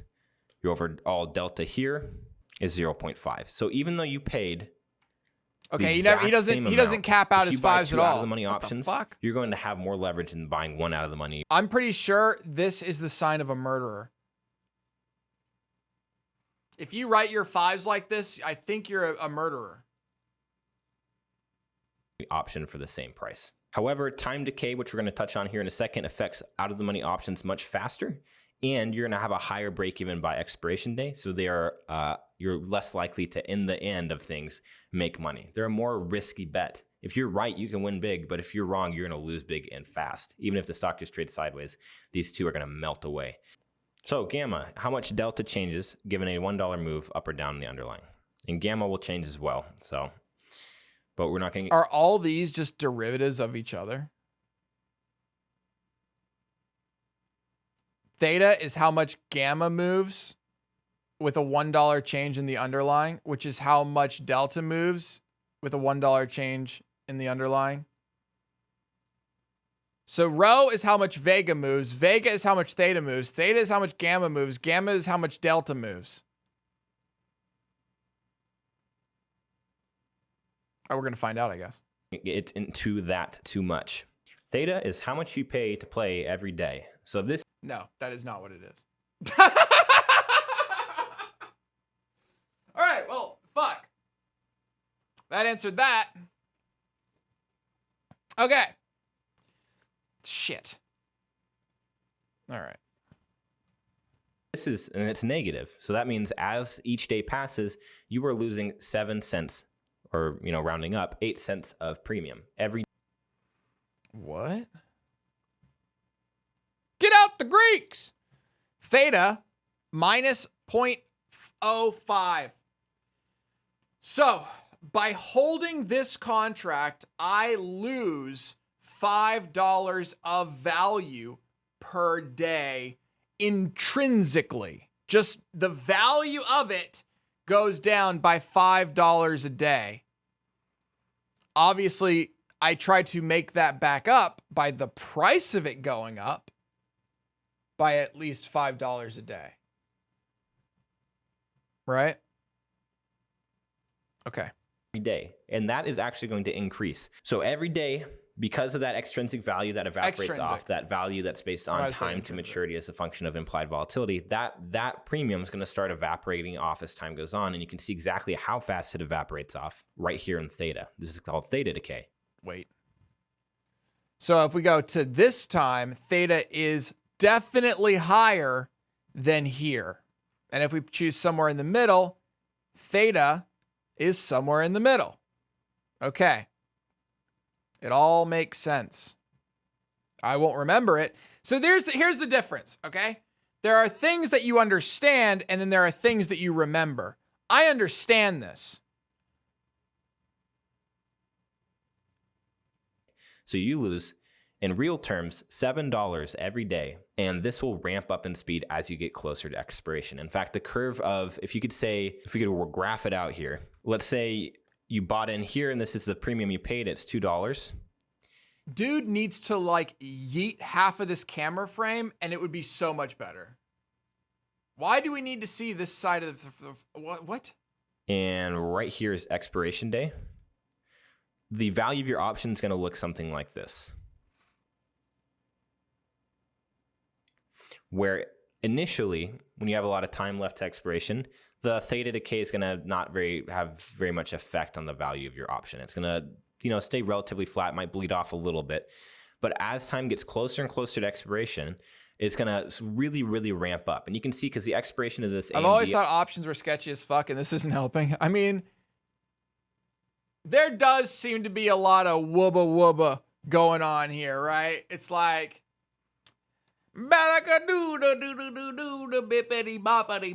kind of shit that's going on here, right? It's kind of like, all right, man, okay, man. But I think it seems like there is underlying math to the whole thing. But I can see how people would think it's very like magical, if you will. So strategies like Iron Condor set up a spread where you hope nothing happens, and theta eats away the people who buy from used money. Oh my God. We're going to get into strategies, I hope, at some point. The option I have selected. I feel like this is less wubba wubba than Fibonacci graphs. Well, Fibonacci graphs, it's just bullshit. Like, it's math, right? There is natural, they call it natural math to the concept of Here's the thing. The reason that Fibonacci graphs work for some people is because A, you get lucky, and B, because other people are using Fibonacci graphs. It's one of those things where people that trade on Fibonacci are trading against other people who trade on Fibonacci. Because someone just decided one day to take Fibonacci numbers and stick them on there. You know what I mean?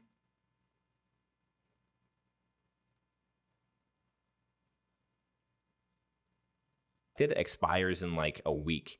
So you can see how as each day passes, a large portion, like $7 of that, bid at that $227 that you would pay for now evaporates every day, and that's going to ramp up until expiration day. And then all that It's like all these people that you see drawing these lines and Fibonacci sequences and all that kind of shit, like they are imposing their fucking thing on the fucking thing. And if enough people are imposing the same fucking thing on the fucking thing, then the fucking thing is going to react to what the fucking people are doing to the fucking thing.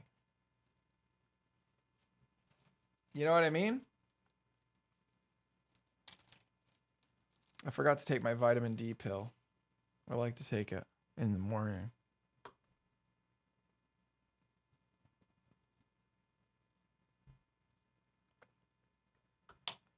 I have a lot of pills to consume today. I have 2 multivitamins, and then I have 3 probiotic yet to go. I don't know why I felt like... Does that break a fast? I don't know if that breaks a fast. I tripled in college. Magic, man. extrinsic value, that value based on time to maturity and implied volatility, is gone. And your option's either in the money or it's not. It's either worth something or it's worth nothing. If it's out of the money, it'll expire worthless.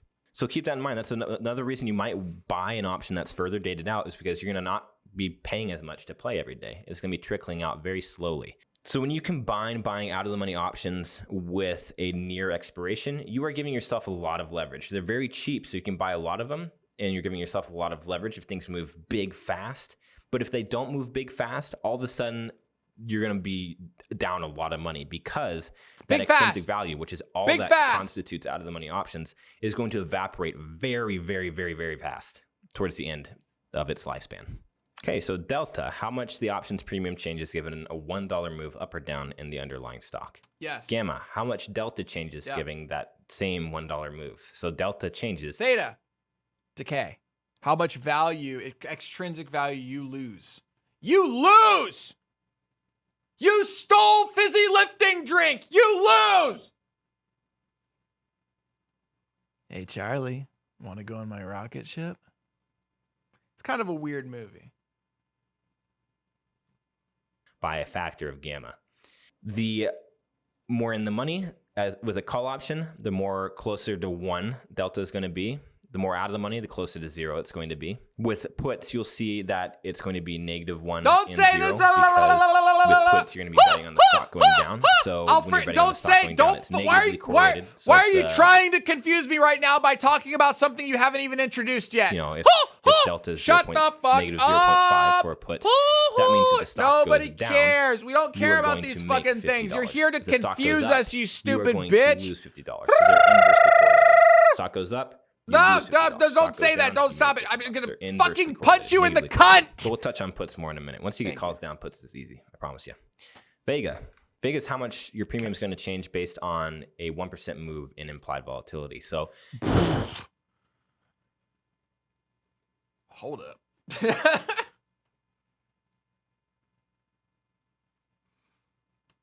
How much the premium changes when the implied volatility, not the underlying stock, it's how when the implied volatility changes by 1%. So Vega is the same thing as delta, except instead of dollars, it's implied volatility.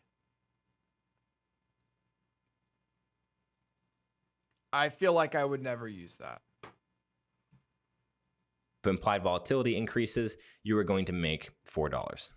So Vega, how much premium changes given a 1% move in the implied volatility? So almost like how delta is to the stock price, Vega is to implied volatility. So you can see there's a positive correlation, and that's going to be positive for both calls and puts. Implied volatility is both good for both calls and puts. Rho is a tiny little baby guy that barely moves the needle. It is, Rho has to do with changes in interest rates. When interest rates change, they're going to affect the value of your options.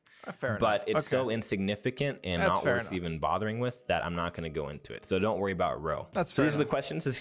Which is why Rho doesn't appear here, does it? Yeah, Rho is not a thing here. You can get it, I bet.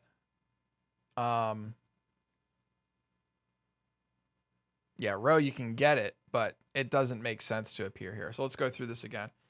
Delta, a $1 change in the underlying stock. If Disney goes up to 182.01, this bitch right here, this 1510, will turn into a 1561. I can do math. Gamma, if this goes up to 182, this 0.51 is going to go up to 0.52. Theta, tomorrow, if nothing else changes, this 1505 tomorrow is going to be $15 even. Vega, which is currently 0.48, means that a 1% shift in the implied volatility will make this 15.05 go up to 1553.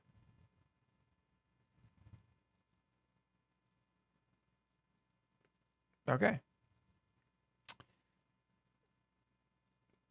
Fair enough. I'm not going to remember any of that. Kind of a beefy section here, even though we went through it pretty quick. It's not like the concepts, I think, are not terribly hard. There's just a lot of information here. So these are the questions that I would ask you to make sure you're keeping up. What is the bid price? What does it represent? What is the ask price? What does that represent? Buyer, seller. What is the bid-ask spread, and why is it important? What does Robinhood display as the options price? The bid, the ask, or the mark? What is volume and open interest, and how does volume affect the bid-ask spread? In other words, if volume is higher, does the bid-ask spread get smaller or bigger, and vice versa? Smaller! And then basically run through all the Greeks. What is delta?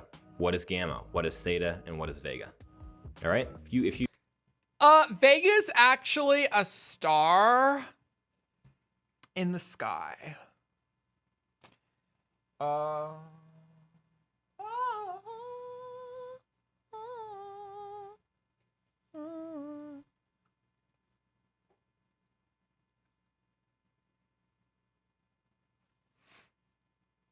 Do you have those down? Good on ya.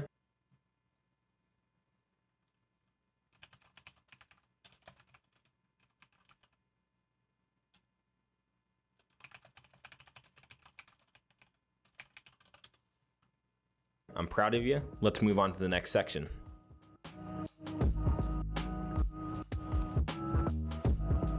Convergence. So in this section, A word I've never heard in my life.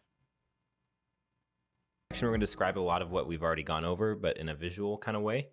And then we'll also look at a Why is he different? Dude, he recorded this video over like 17 days.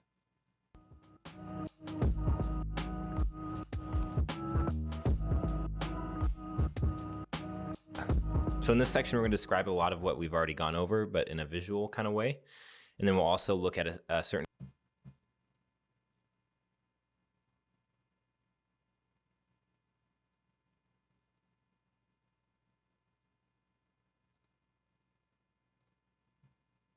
type of diagram that is often used when explaining option strategies. So you'll see this diagram in the future when you move on to things like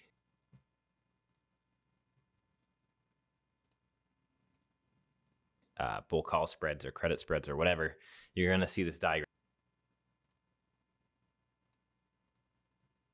that we're going to talk about. So it's important to know. On the left, Okay, and then we'll also look at a certain type of diagram that is often used when explaining option strategies. So you'll see this diagram in the future when you move on to things like bull call spreads or credit spreads or whatever. You're going to see this diagram that we're going to talk about. So it's important to know. On the left here, we have a premium diagram. It's a diagram of premium. It's not like a very fancy diagram. And on the right, we have a profit loss diagram. So on the left side, this y-axis is going to be premium, and we're talking about calls. So it's going to be call premium, and that's going to be denoted as C. So we have call premium on the y-axis, and then on the x-axis, we have stock price, and we're going to denote that as S sub 0. So essentially, this blue hockey stick looking guy is your call premium given different stock prices. So basically, any stock price below this point, your call premium is 0. There's no call premium. You're at your max loss. Once you hit whatever this stock price is, you start making money, and your call premium goes up such that maybe right here it's $1, maybe up here it's something like $2. Call premium. Okay, and we're gonna leave one of those there because because we'll need it here in a minute. And this is all on, I guess I should say, this is all on expiration day. Every bit of this is all at expiration. So we're looking at, if you remember, this is after all that extrinsic value is gone. So we are looking at intrinsic value. So what is the intrinsic value of this option? What is the value of this option on expiration day, given different stock prices?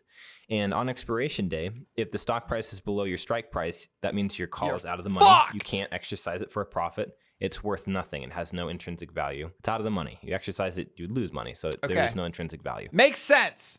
Totally makes sense. We should look at this. I think we can do this. Analyze buy trade single. That I believe. Oh, this is a profit and loss. Which is the second chart. That's the second graph. Okay, let's actually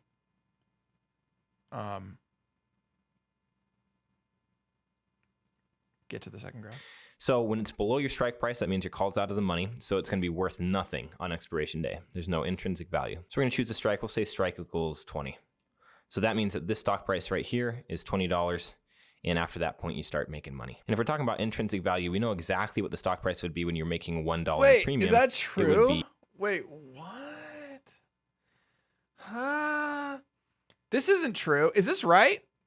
Because shouldn't this... You don't make any money up until it's the strike price plus whatever premium you paid for it.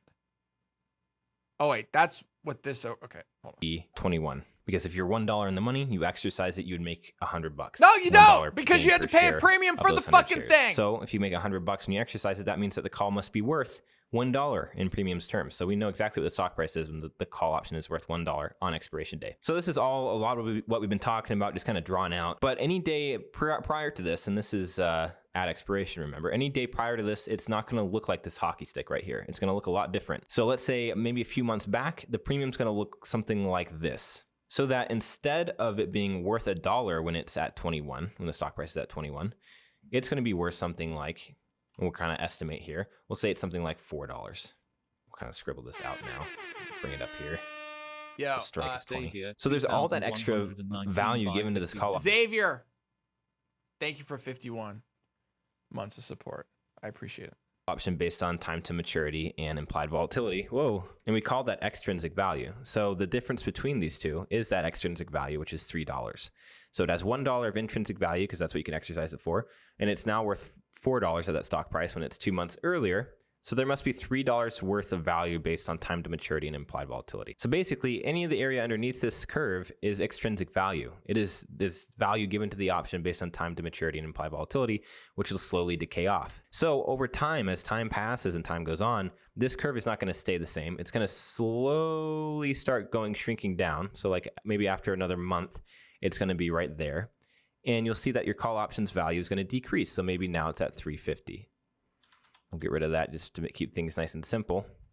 And then maybe a little bit later, it's looking something like this until on the last day of expiration, it just is that blue hockey stick graph. All that extrinsic value is gone. You can either exercise it for a profit or you can't.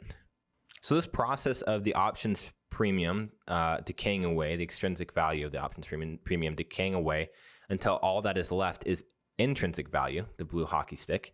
That process is called convergence. Convergence. So there's intrinsic value at the bottom. If it's in the money, there's some intrinsic value, and it's going to be at the bottom. On top of that is extrinsic value, the value for time to maturity and implied volatility. What is this? Is this a lighter? And that's going to be decaying away as time passes, so it'll shrink down, shrink down. So here it is. So today, the curve looks like this. And the difference here is a measure of the extrinsic value, which I assume is the same thing as his. It's just shifted down by how much you paid for it. Like this P&L thing seems to me like it's probably just like, oh, for fuck's sake. Shrink down until there's no extrinsic value left. The right-hand graph is just the same thing shifted down in the money. to profit money, versus then there's nothing left. There is no intrinsic value. How you much cannot money exercise it's it for a profit. So that process of extrinsic value converging on intrinsic value is very appropriately named convergence. On top of that, this extrinsic value is going to shift based on implied volatility, like we discussed. So it might shrink down if implied volatility decreases, and you'll see that that causes a decrease in your options premiums. Now it might be $3 down there. If implied volatility increases, then maybe this line will increase like that. I feel and like, now it's going to be worth I more. feel like the difference between these two things is that it's just, this is at literally zero cost. This is the one that makes the most sense to me because it's where it takes into account how much you've already paid for the fucking thing. Right? So you paid this part right here. You paid this. And then at this point, it's profit. So for us, we pay what? A lot of money. What the fuck is all this? Hold on a second. I've got like a bunch of shit. I was like, Jesus! One single Disney call would cost us negative $1,685. So it costs us $1,685 to do the fucking deal. Okay? And then we got to work our dick all the way up to today. So right now, the current, what is the current price of Disney? Does this thing say the current price of Disney? Because it says, this is if I do a $180 strike price. Oh, it's currently at 180. Fucking lol. So if I do, I think that's what this is. I think this red line right here is moving. Did that shit just move to you guys? Hold on, if I put my mouse right there, is that red thing moving? I think this right here is moving. I think this represents the current stock price.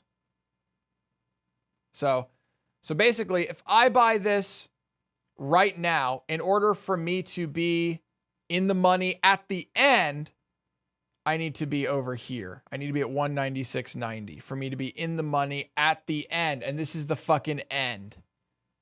This is the end.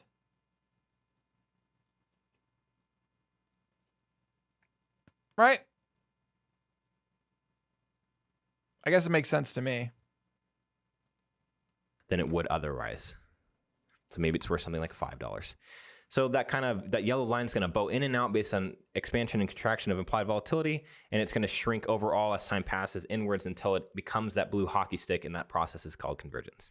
Got that out of the way. So that's basically the concept we've been talking about, just kind of drawn out. So over here on the right, we have a little bit of a different diagram that you see often when you're learning new option strategies, like I said before. On the y-axis, instead of having the call premium, you have your profit or loss. So this blue hockey stick is the exact same over here, except for instead of looking at call premium, we're looking at how much money you've made and how much money you've lost. So we're going to say that when you bought this call, we're going to say the call premium was $1. So you paid $100 for this call. In addition, like we said, our strike price is 20. So we're going to put 20 right here. If you're out of the money on expiration day, you have lost everything. If you're in the money, there's a certain area where you make less of a loss, and then you start making a profit right over here. Profit! So if you're out of the money on expiration day, your max loss is going to be whatever you paid for that option. And you paid $100. So you lose $100 if you're below your strike. Now, right here in the middle, right at the x-axis, it's not good nor bad. You are at your break even. You neither made money nor lost money. And you can see that because your profit and loss, as it's graphed out, crosses the x-axis right there. So this is your break even. Right there's your break even. You've neither made money nor you lost money. And I know exactly what the break even is because the break even is equal to your strike plus the premium you paid. Because let's think about it. It's kind of not super intuitive, but let's think about it. That is super intuitive. That's like the most intuitive thing you've ever said. What's going to happen? Well, we're going to buy 100 at 20, right? We're going to sell 100 at 20 because that's the current share price. Yes, I agree. We neither make a gain nor a loss. Do we need to watch the rest of this video? Give up the call premium we paid. When you exercise that option, the value of your premium goes to the seller. You don't get to keep that money. So you get zero, but you also lose the money you put into it. So you're at $100 loss. Okay, so let's think about that then. How do we make up that $100? Well, we have to hope that this gets $1 in the money, because think about it. If we can exercise at $20. Stop telling me to think about it, the bitch. current share price is $21. We can sell for $21. You think about it. And we are going to make a $100 profit. So if we make a $100 profit, but we give up the call premium, it goes to the option seller when we exercise, then that means that we are going to lose 100. and we are at break even. So we're talking about this in the context of if you exercise or not, but you have to also think about the value of your contract on expiration day is whatever you You could should also exercise it account for commissions and fees. So- Aren't commissions and fees so small that they basically don't matter? Commission include. I've included the commission. So I have to be at 198.13. What's my commission that I'm paying on this? I can do some math, I guess. 180 plus 1680, 196.80. Wait, what? Why is this moving? 196.80. Yeah, dude, it's like a few cents.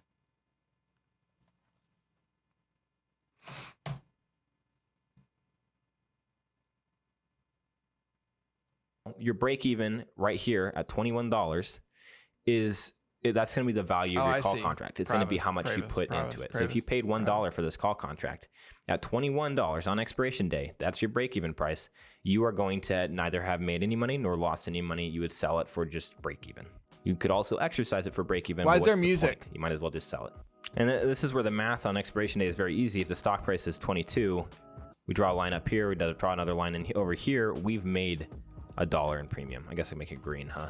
We've made $1 in premium. I don't have any questions. Make sure you're tracking. This is like extra. Like if you get this, then you really have a deep understanding of what we've talked about so far. Don't. If you don't really get what's going on, that's a lie. That's a lie. You only get a deep understanding by, I don't know, doing the fucking thing. Saying you have a deep understanding of something without doing it is just like a brain surgeon saying, hey man, you know, never cut into anybody before, but I read about it for 10 years.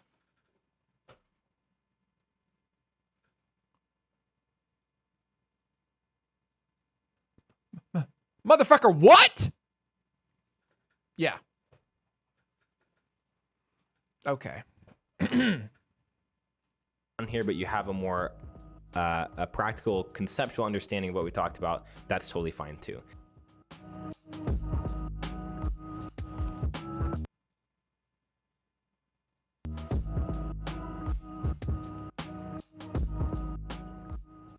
So this section and the following section, we're gonna be tying a lot of the stuff we've learned so far together and learning a couple new things. Tying it all together, baby. All right, this is it. We're gonna do a trade. Chat, should we do a trade today? Uh-oh. So this section in the Let following. me look at my calendar.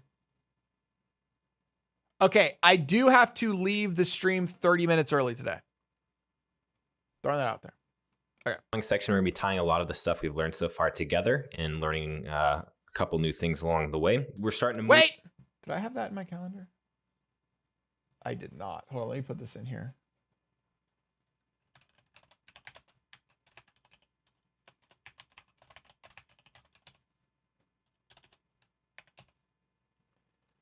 But what calendar will I use?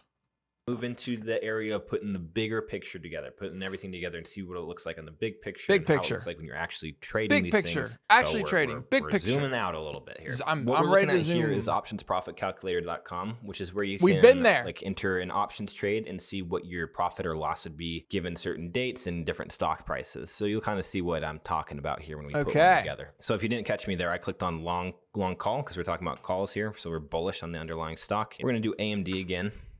And we're going to buy an option. He likes it says AMD. buy. And the option we're going to be buying is a call. So we're going to choose an expiration date that's a little bit further out. And if you look at these at the money calls right here, so this one's worth 77 cents in premium. If we move it out to March 20th, it's now worth 458 in premium. So that extrinsic value has expanded because of the time to maturity and as a function of implied volatility. So you can see the bid, mid, and ask, and the mid is the same thing as saying the mark. It's the middle of the bid and the ask. So we are going to buy at the ask price because we want to get into the trade very quickly. So we're going to buy at $4.65 of premium. So we're buying the March 20th call as a 48 strike. We're paying $4.65 in premium, which is $465 total. So you can see the total cost is $465 right there. And we are going to hit calculate. So on the y-axis this time, we have stock prices. So right now, Okay. AMD is trading between 48.50 and 49. At the top, we have different dates. So here's January, February, March, April. So at what stock price and what date, what is your profit and loss going to be? Yep. So on the first day, if things bump up roughly 50 cents or so, you hover over that, we'll be at $49. The stock price will be $49, and we will have made $14. Yeah, this Pretty is nice. rough. You go up further. If today things really go up like crazy, go up to 54, you make $349, which would be awesome. So you can play around and kind of see like where do you think the stock price is going to be. You know, when you buy this call option, what's your profit loss going to be? But notice how, see this black how much line more right in the red middle, there that's is the than current stock green. price. Notice how this much more starts red there is bleeding than up. green. Up into the upper half. So that if right here, when you're making $14 today, if the stock price stays at 49 through January, through February, through March, all of a sudden you're going to be down $304. You're going to be down a lot of money. And that is because of that convergence, that premium decay. While your option right now is worth $465, as time passes, it's going to be worth less and less and less and less, so that if you sold it, you would be at a loss. So you're losing money, losing money, losing money. And that premium decays all the way up until expiration day, where you're either in the money past your break even or below your break even. And you can see what your break even here is. It's $52.65, which is the current stock price plus the premium you paid. So if we look at our break even, you know it's in between these two stock prices. But remember that little region where I told you about where you're not at your max loss, but you haven't made profit yet? No. That's this whole area right here. You haven't hit your max loss until you hit that minus 100, which just means minus 100%. Yeah, get fucked. So that's that whole area there where you could exercise it, or you could just look at the intrinsic value, the value of the option, and you could sell it for not a total loss, but for a significant, potentially significant loss. You won't really reach your max loss until you hit the strike of your option, which is $48. See how it's 48? We hit our max loss when we are at $48. I see we it. must be above that to have less of a loss, and we have to be past our break even to start making a profit on expiration day. But remember, at the very beginning, the very first day, your break even is right where you started. You buy in, you sell immediately. You would only lose whatever the difference between the bid ask is. Yeah. But really, you're at your break even. But as time goes on and as that theta decay happens and that extrinsic value evaporates off, that process of convergence occurs, you are going to have to hope that the stock price starts moving up quickly. Now, we chose an option that's somewhat at the money. Let's choose one that's very in the money. So we chose a 48 strike one. Let's choose one that's all the way at $40. So it's much, much more expensive because it has more intrinsic value built into this premium. So we're going to go ahead and click on this guy. $990 is how much it would cost us. Hit calculate. Woo! Notice how the green doesn't leak up so much into this because so much of that premium is made up of intrinsic value and is not as much affected by. I have no theta idea decay. how As to we do spoke this. about earlier, Like, I don't. the I options that have the I get it. I get how they work. I have no idea how to do it. I have strategy. Strategy is what I don't get, but that's not covered here. That's just how to trade. highest amount of extrinsic value, which is the value that evaporates off, are going to be at the money. So if you go in the money, it's going to be significantly less, damaging. Theta is going to be a smaller percentage of the overall amount you paid for this option. So it's going to have a less significant effect on the option. So our break even is much lower. And our max loss is also going to be much lower because we're deep in the money. We hit our max loss when we hit our strike price. So in the money options are a lot less risky in that sense that their break even is much lower, but they're also much more expensive. So you have to keep that in mind. Are you willing to fork up that much cash? Look at the deltas. How much is the options premium changing based on $1 of the stock price move? Is your risk tolerance in line with that? You have to be thinking about this sort of thing. Now, let's also play around with implied volatility, which you can do by hitting manual entry options. If we change implied volatility from 53 up to something crazy like 80, notice how the green starts dropping into the lower half. So if all of a sudden nothing else changes, but today implied volatility just spikes like crazy, which is good for call options and put options, you are going to make money even though the stock price hasn't changed. So right where our break even normally would be, we're up $173. The exact opposite would happen if implied volatility decreases. The red would start seeping up into the upper half. However, you have to keep in mind that your break even stays the same. Everything on expiration day stays the same because remember, on expiration day, there's no extrinsic value left, which implied volatility affects. It's only intrinsic value that's left. Can you exercise it for a profit? Yes, no. Now, let me tell you guys what a lot of people do when they first start trading options. They're going What to do they choose do? an expiration that's very close to us. So a couple days out, they expire this week, and they're going to choose one that's way out of the money. So we'll do 'cause it's 50 strike, cheap. which is way out of the money. It's And they're going cheap. to buy a bunch of them. So they'll buy 25 of these, which is $475. It's pretty cheap. And if you look at it, if things bump up just a couple bucks, you've made $1,000. You've over doubled your money. However, they have to go quick. It has to move very fast. You only have a few days before all that extrinsic value, which these options are completely made of, evaporates. So it has to move very fast. And people do that all the time. And the problem is the stocks don't move that fast most of the time. So you can get lucky and you can make a bunch of money very quickly. But if you try this trading strategy, then it's not a strategy, you will lose money because you're always going to be trying to outrun the stock and you're not True or gonna be able to false, do it. chat? And not only that, people do this before earnings because they think, well, hey, I want the stock price to move quickly, then I might as well do it around earnings calls where there's usually big stock movements, price movements in the stock price. However, leading up to earnings, implied volatility is increasing because there's an expected volatility in the stock because the earnings is going to cause a pretty significant movement in the stock price. So that's being priced into the options. People are paying more and more for them because they expect this large move in the stock price due to earnings. However, the day after earnings, implied volatility drops because that binary event has already occurred. It no longer is in the future, it's already happened. So implied volatility drops. In other words, people start paying way less for those options that they were paying for literally just a day ago. So let's go ahead and simulate that. We've bought all these out of the money options. So we're thinking, okay, the stock's gonna move 10% on earnings. But then all of a sudden, implied volatility drops in half when we're down near, let's say 16. Hit calculate. Calculate. Now look at us. Look at that. The next day it drops down. looking. Even if the stock price goes up, we've lost money. And that's why options are so complicated sometimes. And that's why you don't want to do these stupid kind of things. If you want to be safer, learn about spreads, which you can find on my channel, but also buy in the money options. Even though they're more expensive, don't put all your portfolio in it if you can avoid it. But even though they're more expensive, they're going to have a lower break even.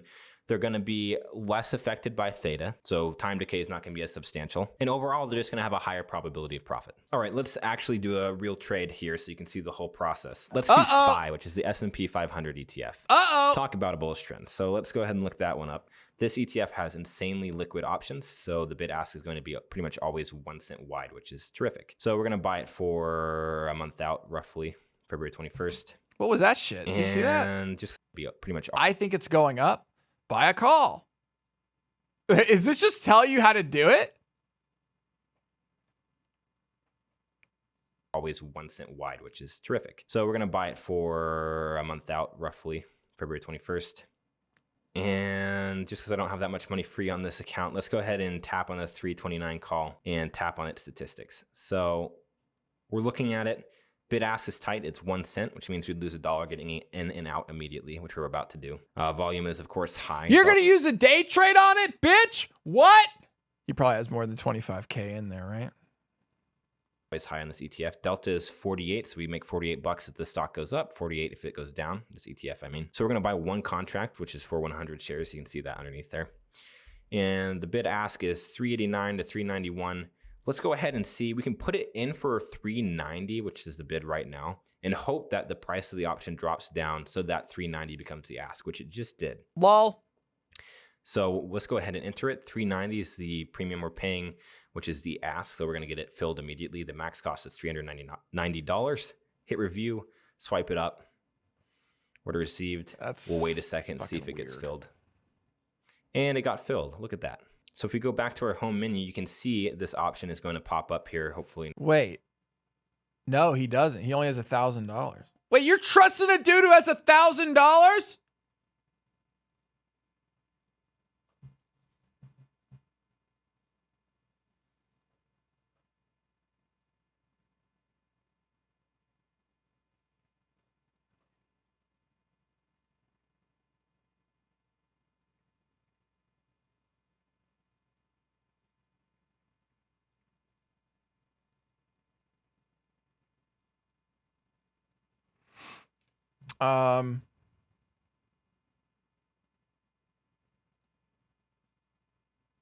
What is he in? I was in ATVI for a while. That was a bad idea, being in Activision. Dude, they've just taken a massive shit.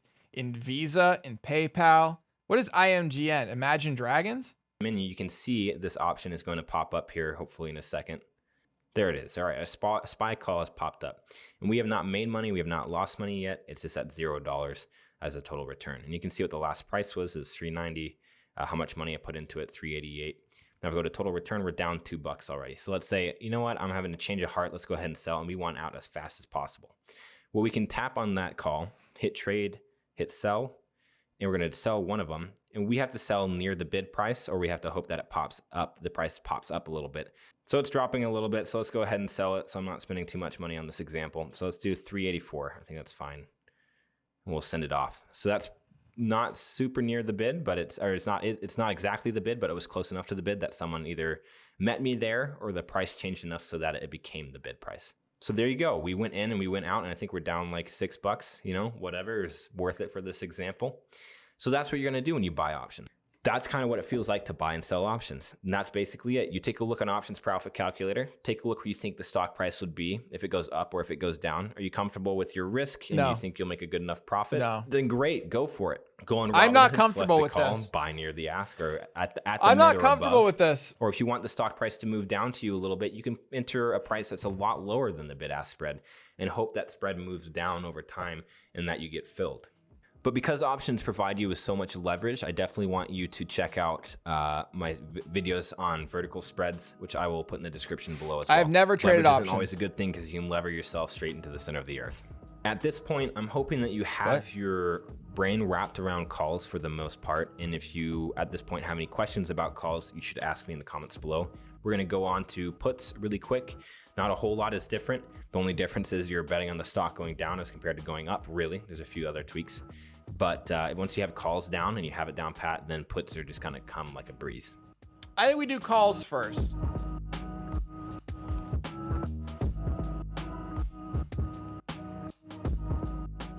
So here we are looking at a list of puts on AMD. Notice I have buy puts selected. And once you buy a put or a call, you can sell by choosing sell, call, or put and selecting the put that you bought. But it's easier just to do it from your home menu. It's also possible to sell puts and calls when you don't even already own them. And that's creating a contract. You're creating a contract and selling it to somebody.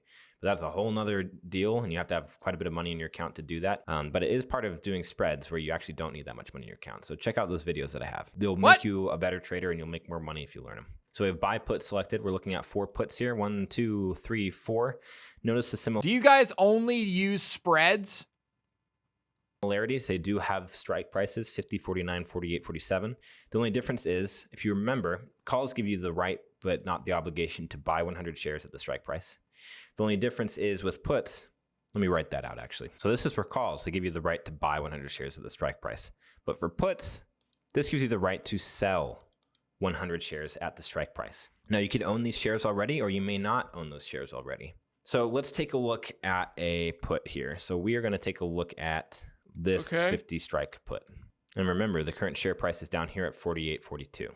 So if we can sell 100 shares for $50 each, and then we could buy those, so we'd be selling short. If you do not have the shares already, you would borrow those 100 shares automatically from your broker, and you would sell them, and then hope to buy them back at a cheaper price. So if you exercise this put option, you would sell 100 shares at the strike price. And if you don't own them, you're borrowing those shares from your broker, which is called selling short. But if you already own the shares, it's the same deal. Those shares just disappear from your account. So you are now, let's say you don't have them, you're short 100 shares for $50 each, and you can buy back those 100 shares immediately at 48.42.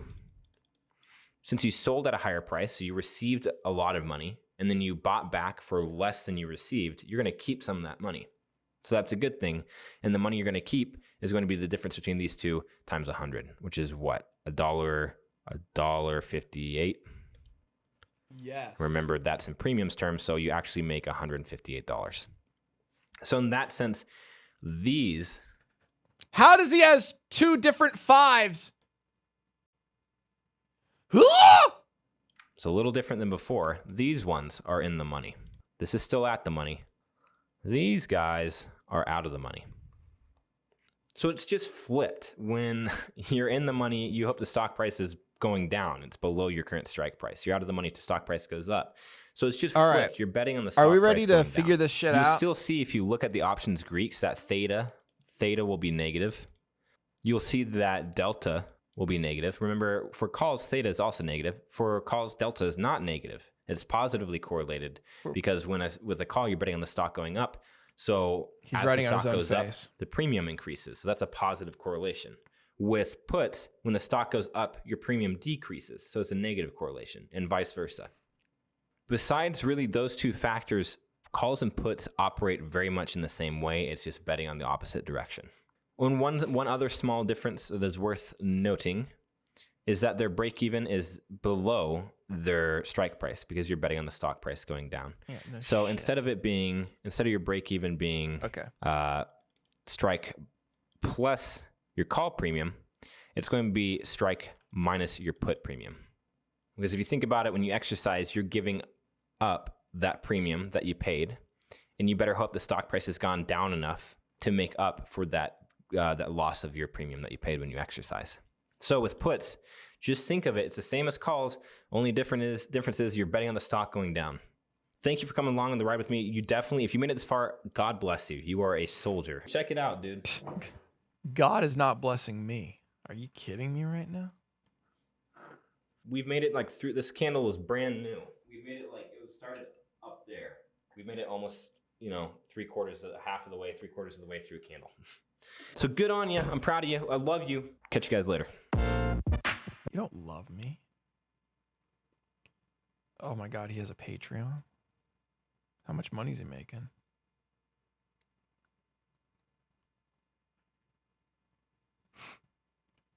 Oh.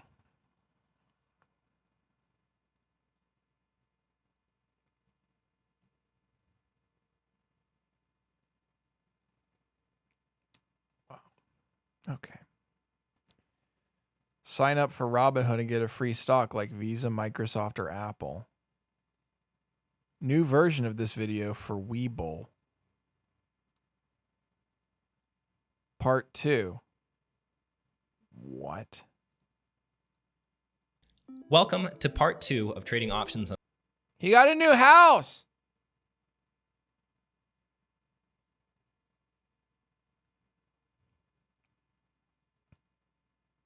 Hello, my name is Adam, and I'm going to teach you how to trade options on Webull today. Literally 2 days ago. Now sponsored by Webull.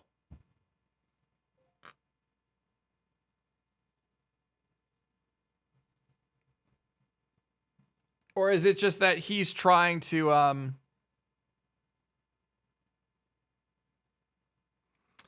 or is it just that he is trying to because Webull's sort of the up and coming, right? Oh my gosh.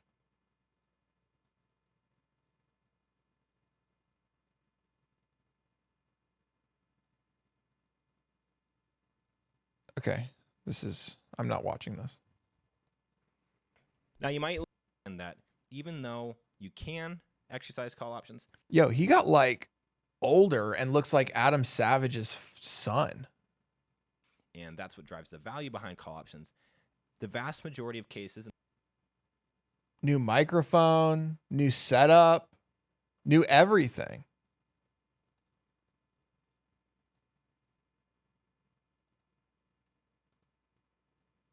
New shirts.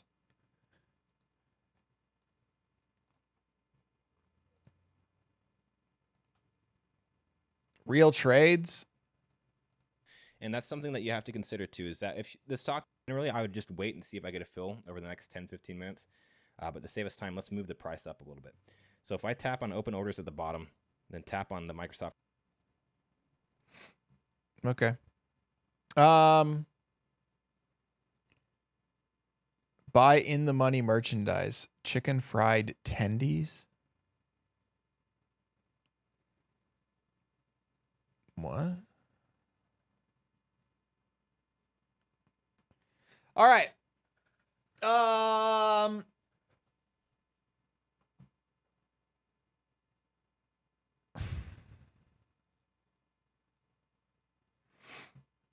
Is this all this guy does? Is the Tap on same close. thing over and over again? My Robinhood portfolio. For Dude, those of you who've been with, he's getting jacked. He's getting yoked. That's what he's been doing, chat. He's starting to get yoked. What? With me since the beginning. You know I started off on Robinhood. And then as time went on, I graduated to bigger and better brokerages, trying different ones like Tastyworks and TD Ameritrade and Webull and TradeStation even. I landed on TD Ameritrade for a while, but about 3 months ago, I came crawling back to Robinhood. And a lot of you guys have been asking rather fairly, what are you doing? I thought Robinhood was a place for people who fetishize burning money. What is Adam doing there? Well, I can tell you why I'm back. I'm a slut for that graph. I love being able to see my progress over time, and nobody does it quite like Robinhood. So that's one reason. Another reason is I do everything very, very slow paced, very methodical. Anything I do can be done over the course of a few days, and it wouldn't really matter when it happened. I'm not a fast swing trader. I'm not a day trader. I play His twin brother is a bodybuilder. He has a twin brother? towards the statistical side of trading options. How do you guys know so much about this dude? What the fuck? And that is generally more slow paced. I enter limit buy order. One is a snap put. I'm short a snap course of 3 months. Okay, so in the past 3 months, he's been up $10,000. Is that good? Is that good? When was this? This was December 4th. Is that good? Let's see.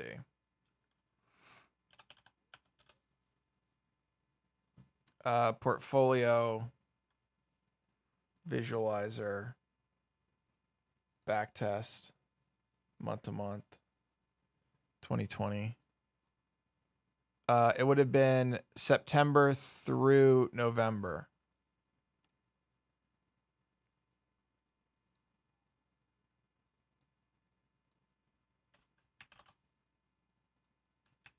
What can I type in here?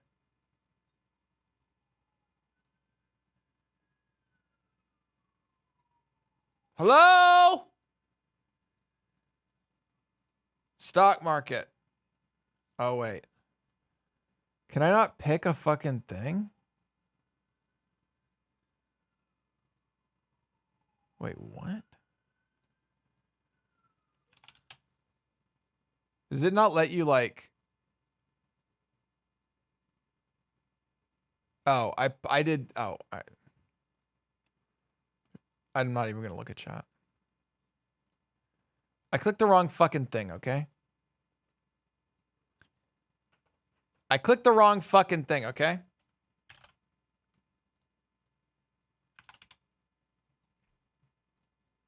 In those 3 months, it was a 4% return.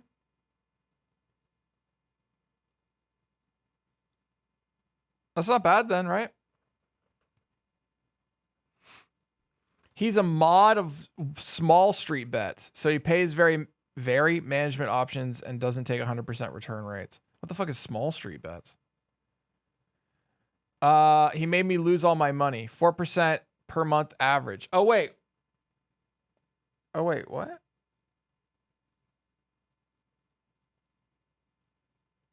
I wonder how our portfolio would have done here.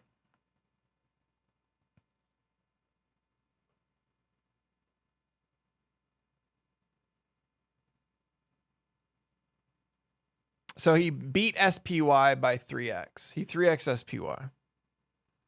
And let's work our way through my positions. My first one is a snap put. I'm short a snap put because I've been running the wheel strategy on Snap. If you don't know what the wheel strategy is, I highly encourage you check out the tutorial I did on it. It's one of the best option strategies in my opinion. And I've been running on margin, which is pretty sweet. I'll explain what that means here in just a moment. But let's take a look at my trades I've done on Snap. If you've seen that video I mentioned just a second ago, this spreadsheet is going to look very familiar. This is where we enter all. Oh my gosh. You have to make your own fucking spreadsheets to do options? Credits, debits, Bitcoin. Wait, what?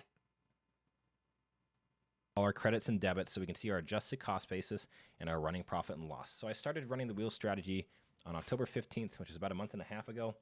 And so far I've collected $430 in credit. This is a pretty good return because for this put option I'm short, which has a 44.5 strike. My collateral is $4,450, and I've made $430 on top of that. So that's about a 9 to 10% return. Like I said, I've been running this strategy on margin. And when you run the strategy on margin, something really beautiful happens. Your margin doesn't necessarily get held aside as collateral. At least it doesn't count as being invested. If it were invested margin, you would have to pay interest on it. In this case, you just have to have the margin available in case you do get assigned. You have to have the margin available to buy 100 shares at the strike price, that $4,450 we were talking about. But because it doesn't become considered invested funds and you don't pay interest on it, Okay, I don't know I'm what the fuck basically he's running talking the about. strategy for free. I have none of my own money tied up. None of it's held aside as collateral or invested or anything. And I'm collecting premium as I sell these put options. So I've basically made an infinity return, $430 on nothing. Now, some of the more astute among you out there might be thinking, well, what happens if you get assigned? Don't you have to front the cash to buy those 100 shares? Well, you could. That's totally a possibility. But for me, I'm totally comfortable owning 100 shares of Snap on margin. And I know for some people, they hear the word margin and they see like a flash of Warren Buffett's face and they get kind of sweaty. It's like a bad word. But let me just show why in this particular situation, it does not entail a whole lot of risk. So if I look on Robinhood, I can see Snap's margin requirements. It has an initial requirement of 50% and a maintenance requirement of 25%. So I have those written here. And let's say, well, I plan on getting assigned at some point. It's going to happen. And I'll have to buy $4,000. I don't know what this fucking wheel thing is. I think you have to know what this wheel thing is in order to understand what the fuck he's talking about. What the fuck is a wheel? The first is my initial requirement of 50%. What this means is I have to have... Wheel strat is flawless if you have the capital. There's absolutely no way it's flawless. There is a way to lose. There's no way. There is no strategy that pure win, no matter what. What?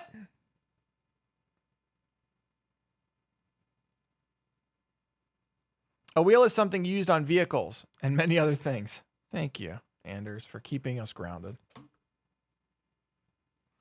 Margin's money borrowed against broker. Don't trade on margin. I was actually going to do options on margin. We don't have very much non-margin left. Holy tits today. Woo! Let's go. Run it up, boys.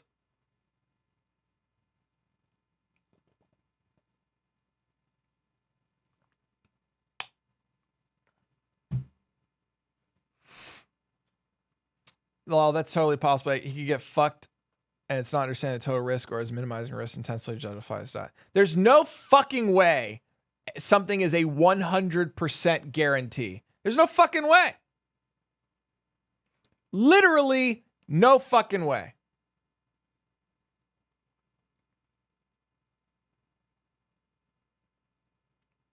You have to be able to lose. This is a world in which you have to be able to lose. There is no winning without a risk. The wheel is a common strategy. The wheel only can cost you the opportunity cost. It's a cash put, secured put, followed by a covered call. And okay, I don't know what that means, but I believe you. Dems won the Georgia election. Yes. Wheel has only one downside. Here it is. It's buying 100 stock, but that's a part of the wheel strategy, and you want it to happen to make the most amount of profit. Wheel has no lose. It just requires a lot of capital. What? The stock you have faith in could totally fail and go out of business. You're telling me the only way the wheel loses if something goes... Why does everyone do it then?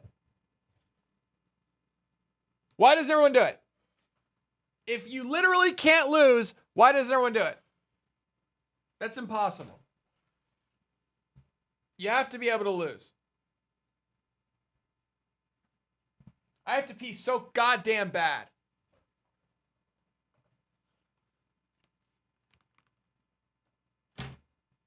I'll be right back. I gotta pee. I gotta pee real quick.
Okay.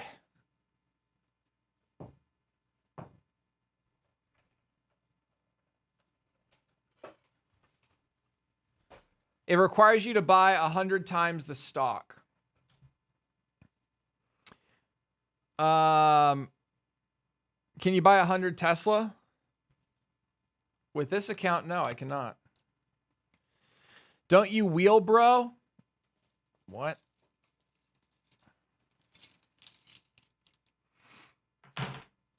All right. Chat, how are you guys feeling today? How are things going? How you guys feeling?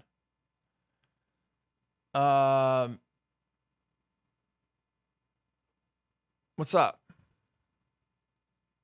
You guys feeling good? Having a good day? Markets are up. We're having a good day. We are up on the day, $226 on the day.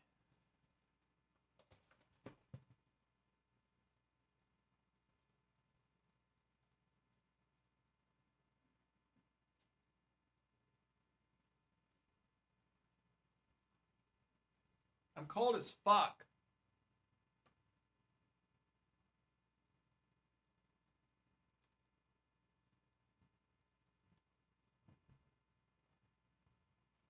Okay. I'm fucking cold, man. All right.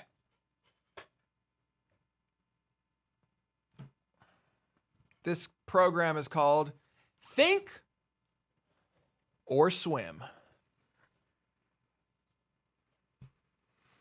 All right. Good. Also, they confirmed that Thinkorswim is going to stick around even with this whole merger that's going on with TD Ameritrade. So seems like we're good there, by the way. Somebody asked about it yesterday. I just remembered it now.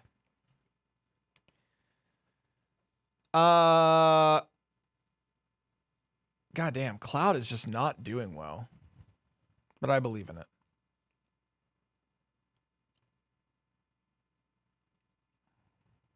What's up, Anthony? Okay. So is there anything else I need to like know right now, chat, before we actually like get into reality? Is there any more theory to learn? Is there any more like learning, or are we kind of just like kind of ready to go?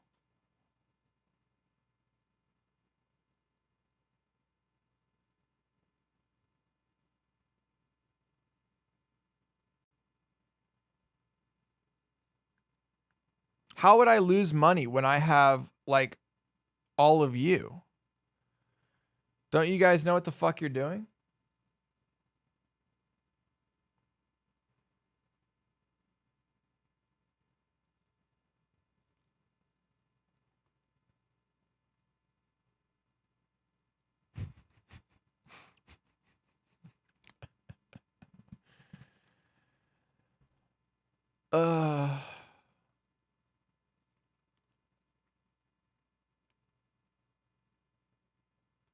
Carnival Cruise Line. It's got to come back, right?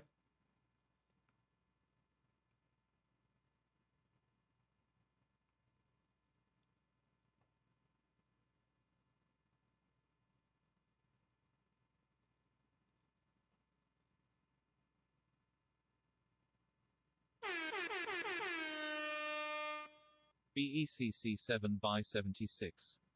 Yo, Beck, thanks for 76 months of support. I appreciate that.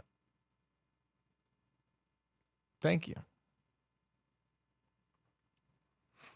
Yeah, Disney's shit's expensive. It's $1,000 right there. All right.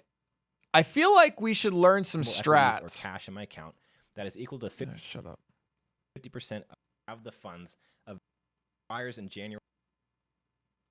For your enjoyment, my brain is melting out the ears, so I think it's time for me to go. Thank you guys for watching. I'll catch you guys in the next one. And can we get some hype for that vaccine gang? What? Get some free stock on Public, the social investing app. What?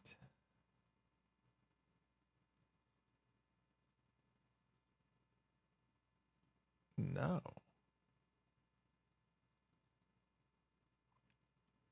Dude, this guy is signed up for literally like every fucking affiliate brokerage on the planet.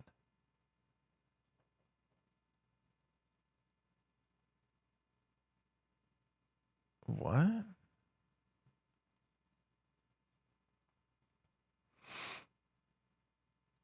Imagine you're the best poker player alive. I am. Imagine you know the probabilities perfectly. You know when to call, bet, fold, whatever. You know how the probabilities pan out. I This do. is called having positive expected value. Over time, you should make money because you're playing the probabilities flawlessly. But even still, if you sit down with a tiny stack of chips, if you get dealt a couple How do you guys know so much about this dude's personal life? Like, what the fuck's wrong with you? He literally doesn't even talk about it.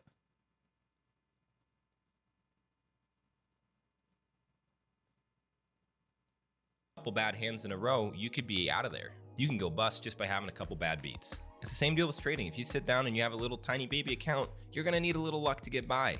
If you have a few bad trades in a row, even if you're playing the probabilities just right, because trading is very much a probabilities game, you can blow up your account, and that's just a fact. So trading with a small account is tough. You can do it, but it is tough. I think there are three small in his mind here? I guess I want to know.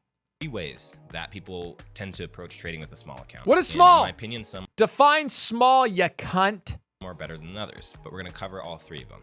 The first approach is by just YOLOing your money. You only have 200 bucks. What can you afford? Oh, okay. Out of the money options. They're cheap. They provide you with a significant amount of leverage, but really they're more of a gamble than anything because they have such high break evens and theta degrades such a large percentage of them that you really have to hope that the stock moves quickly. I can't say that I haven't tried an earnings bet before. When I was first learning options, that's exactly what I did like 3 times in a row, and I lost all my money, even though one of the times it went the way I expected because implied volatility collapsed and it did not move far enough. People buy out of the money options hoping that the stock price moves quickly because they know that time decay is going to eat away at their premiums quite fast. So the best way they think to do this is by buying before an earnings call. But what some people don't realize is the expected move of the stock is already priced into the premium of the option. So you're paying more for this out of the money option. And then once that expected move occurs, if it's not outside, if it's not more than what was anticipated, if say people thought it was going to move 8%, Next. options were priced in to reflect that kind of volatility. We And it literally doesn't just move heard you past talk about 8%. this. What ends up happening is even if it goes to if implied volatility collapses, which happens after earnings, and that will diminish your premiums, then you're out of money again. In that kind of scenario, you have negative expected value. You're not playing the probabilities correctly. You're just hoping to get lucky. Of course There's I'm no worse skipping. feeling than betting money on an earnings play and then watching it just evaporate. Like my twin brother, Eric, he's my identical twin brother. I remember one morning, he was Okay, maybe there are ways to learn about it. thinking of doing an earnings call, and I was telling them, please don't do it because I've done it before multiple times and none of the times has it panned out well. I told him, don't do it. You'll always regret it. It wasn't that much money that I was betting at the time. It was like $450, but he was a college student, so that's a lot of ramen, and things didn't go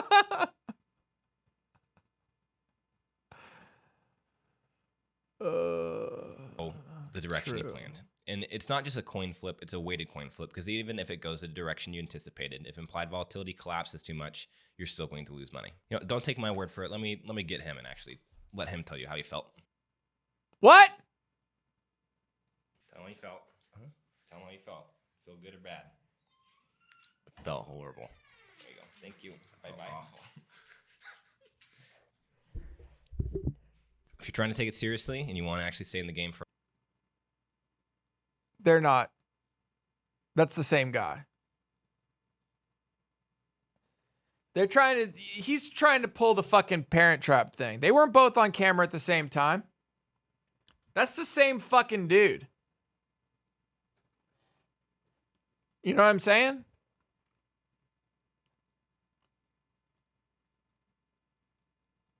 horrible. Felt. Tell him how you felt. Tell him how you felt.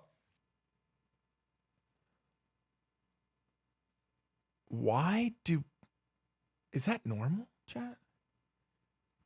Is it normal for identical brothers at this age to have the same haircut and the same glasses?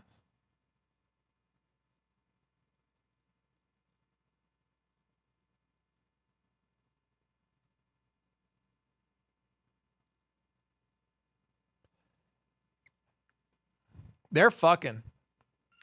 Felt horrible. There you go. Thank you. Bye-bye. If you're trying to take it seriously and you want to actually stay in the game for a long amount of time, buying out of the money options as a trading strategy, generally not going to prove worthwhile. Yeah, maybe you'll win. More likely you'll lose. So that's one approach, is buying out of the money options. Another approach is trading spreads. You only have so much to trade. Maybe you want to diversify your trades into a bunch of different underlyings. Well, if you want to make options cheaper, you buy a call and you sell a call against it, or buy a put and sell a put against it. That's going to reduce the overall cost of the trade. It's going to reduce the capital at risk. Sure, it's going to limit the max profit you can make, but at least it's going to be cheaper and you can diversify your trades a little bit. I think this is a fairly decent approach to trading with a small account, but there are a couple issues with it. The first is the bid-ask spread. The bid-ask spread, if it's really, really small, if you're really lucky, it's going to be just a couple of cents wide. But if you're only trading with $200, that means to get in and out of the trade, to buy at the ask and sell at the bid, or vice versa, you're giving up $2 per trade. And that's 1% of your account. So just to get in and out is going to be 1% of your account. And this is assuming that you have positive expected value, that you're going to actually be trading well. But as a beginner, you're probably going to have negative expected value, which means, you know, right now you're probably going to not be playing the probabilities correctly, and you're going to be more than likely losing a little bit of money. So you're eating away into your capital with the bid-ask spread. And then you're also eating away into your capital because you're just trying things out. You're just starting out and learning. Not only that, but if you're trying to have a nice plethora of diverse trades, you're probably going to be limiting your max profit quite a bit. To make those trades cheap, you have to sell a call pretty close to the call you bought, or put, whichever type of spread you're doing. And what that's going to do is it's going to reduce your max profit by a significant amount. So the bid-ask spread is eating into your capital. You probably have negative expected value, which is going to eat into your capital. Do we have negative expected value on this channel, chat? Anyway, so is it really yes or no? So you can do it. I'm not saying you can't, and it's probably. Do we have negative expected value here? And at least be in the game longer than if you're trading out of the money options. But I think the best way, in my opinion, is this third approach. And that approach is don't trade options. And I kind of hate saying that, but once you save up enough money, maybe like get up to $1,000, you have so much more to play with. You can handle having a few bad beats in a row. You can handle the bid-ask spreads, and you have enough time to practice to the point where you might actually get positive expected value. If you start with $200 and you lose those $200, and the next month you throw another 200 in and you lose most of that, and the next month you throw another 200 in, it's just you're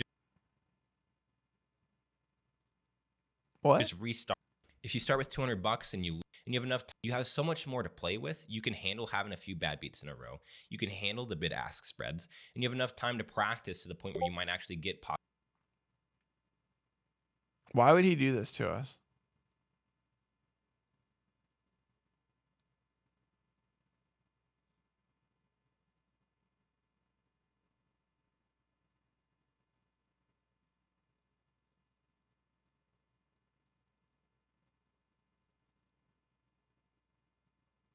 Dude, why the fuck would he do that to us?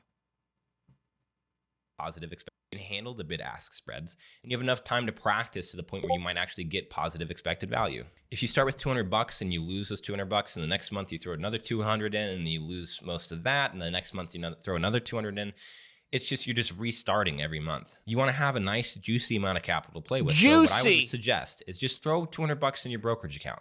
And then the next month, throw another $200 in. Do it again and again and again until you have about $1,000 in your account. And then probably should still stick to spreads, but then you can handle all the things we've just discussed. Sometimes the best answer is the least fun answer to hear, and that is exactly the one I'm giving you. It's don't trade options right now. Save up until you have a nice pillowy cushion of cash. So I know trading is all about being a lot of time is going to be spent on your home screen, right? You'll see overlap volume. To buy stock is by right-clicking the top right. Go to application settings, go to order defaults, go to options, and change this to something more reasonable like 1. Yeah, let's work our way left. I actually do need to do that. Right here. So we're buying a single. It says 10 right now by default. Strike, we have our different. Same with actual stonks. It's 100. Or underlying. And the one set this row is blue. That means that it is in the money. We can confirm that because we can see the price of Activision. It's $71. And thing in reverse where we go back here and we sell it. And we can tell that you change over ticker watch list. To do that, go to the bottom and click on create a watch list. Okay, we're going to name it, so we'll call it... this is all stuff we know. All right, so what are we doing now? It would be fun to play with one. Maybe we use our earnings from today, the $222, and we do a spread. I think we need to learn about strategies.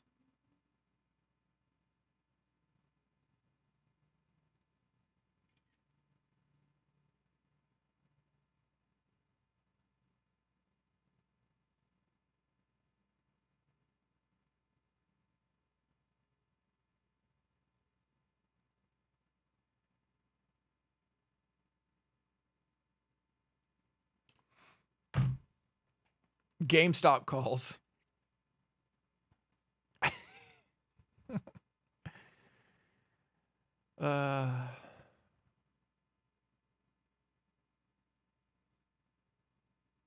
Okay, so what does that mean we're up today? Well, overall, we're up what? 236. Up 2.4%. 2.4% in 3 days. Let's go, boys! All right.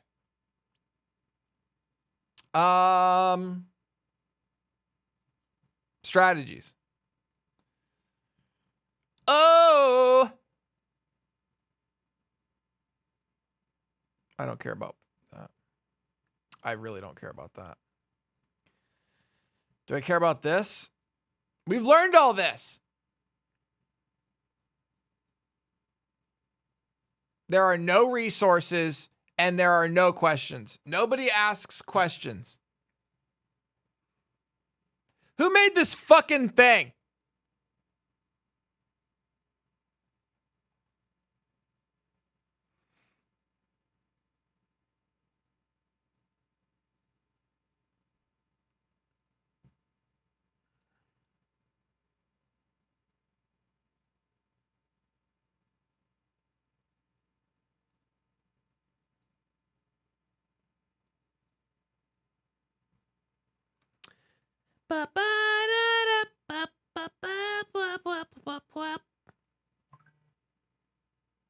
Shit, that scared the fuck out of me.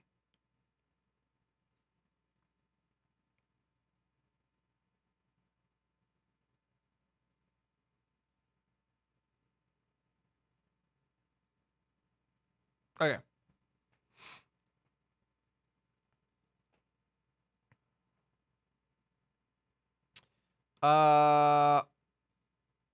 There's a lot of like words here. I hate reading.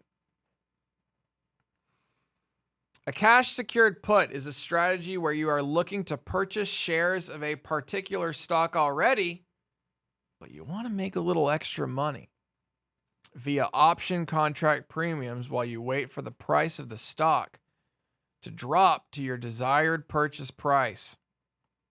You write an option contract put for the underlying security at a strike price that is your desired price. You collect the contract premium regardless of what happens. And when the price of the stock falls below your target price, you will likely be assigned and obligated to purchase 100 shares of the underlying stock. I have no idea what any of this means. I don't want to buy 100 shares of fucking anything. Really? Cash secured put. Example for today's date. What's today's date? So, comma. If we decided we wanted to invest in what the fuck is XLF? And why is this person such a fucking XLF pusher? Do they work for XLF?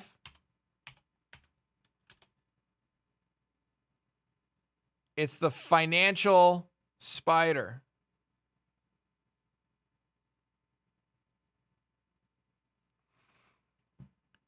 So, comma, if we decided we want to invest in XLF, which is an index fund that has options. End of sentence. So, comma, delete if. Oh God, this is really just grammar checking. It's trading at $28.65 currently, but we think we can get a better price.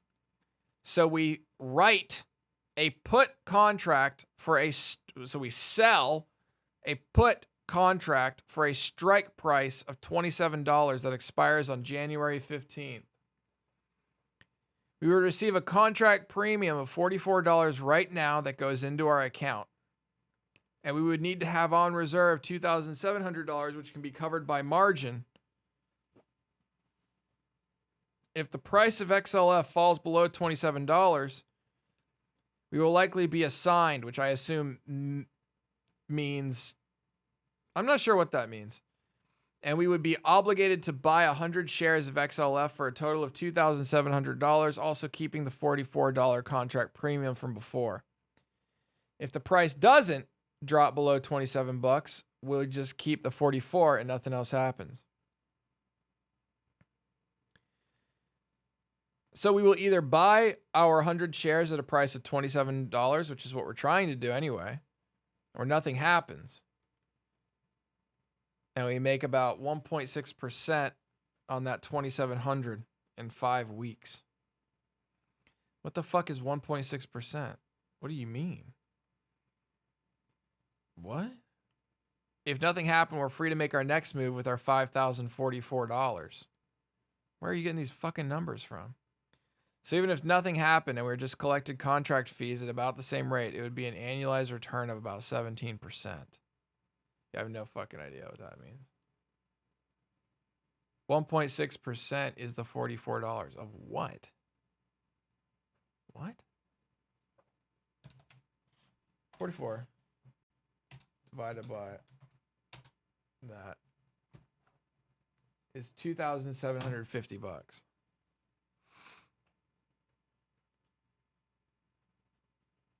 So we either buy 100 shares, which is what we're trying to do anyway. I think the key here is I'm not trying to buy 100 stock of anything,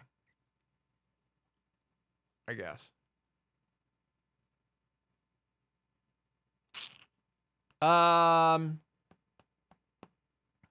I see.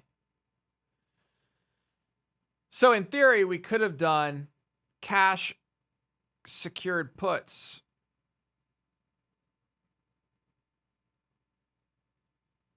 For some of these too. Like this one right here, I bought a fuckload of 73 CLOU. And honestly, at this point, I fucking probably could have gotten them for way fucking cheaper. Son of a bitch. I should have done it. Shoulda, coulda, woulda.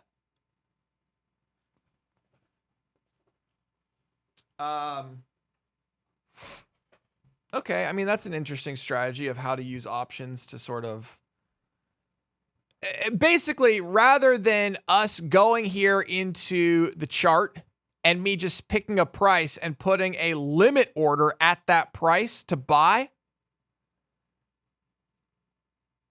do it through options and you make a little bit extra on the end. This is what you're saying. If you do it in options, you make the price, you make whatever the write-up price is, which is probably next to nothing. And is it even worth it with commissions? I don't know. Probably. You probably get the $44 is probably more than a commission, I would assume.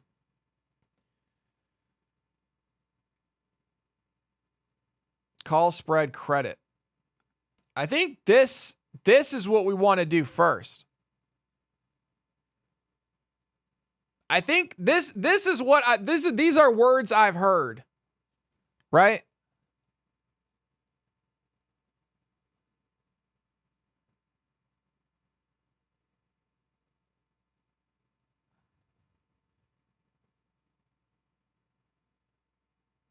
No different than a lol. You're investing for long term, not day trading, dude. We're doing everything. What do you mean? What are you talking about? I don't think any of these are day trading strategies, are they? Are any of these day trading strategies? I don't think so. Dude, day traders are fucking weird.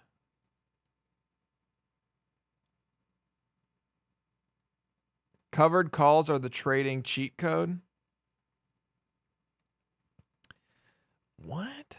Imagine you're the best poker player alive. I am. If you've traded options on Robinhood for a while, you've probably seen accounts that look like this. Hopefully not your own, but it's possible. Or this, or this. If you browse, Dude, that fucking sucks. Holy shit. What the fuck happened here? Good God. You must watch this before trading spreads. Over the past couple of weeks, people have been coming up to me saying, hey, Adam, I've been trading debit spreads. I've been trading credit spreads. I'm trading a defined risk strategy. And yet I held them into expiration, and now I'm $9,500 in the hole. Another guy said I'm $27,000 in the hole. Oh, Another get one fucked. said I'm $310,000 in the hole What? off of $10,000 worth of spreads. Do you know why that's happened? I want you to ask yourself if you know why that happened. Because if you don't know why that happened, then it can happen to you. And I don't want you to be another person coming to me saying, I've lost my life savings, okay? There's something that's happening when you trade spreads that I was not aware of until very recently. You need to watch this video all the way through. You need to take this video, go show it to people who trade spreads, What? show it to your friends. And I'm not saying that for my own benefit. Obviously, it will benefit me, but I'm saying that for everybody's benefit. Everyone who trades spreads needs to know about this. What I thought happened when you held a spread into expiration was one of two things. One, your short leg's in the money and it gets assigned.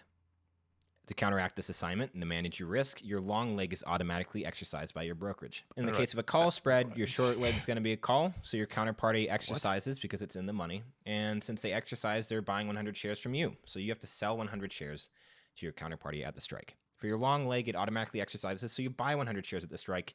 And with a debit spread, that means you are left with a gain that is equal to the width of the strikes. With a credit spread, it's a loss that's equal to the width of the strikes. If you're trading spreads, you should be familiar with how assignment works. If you're not familiar, you can watch the video up in the corner.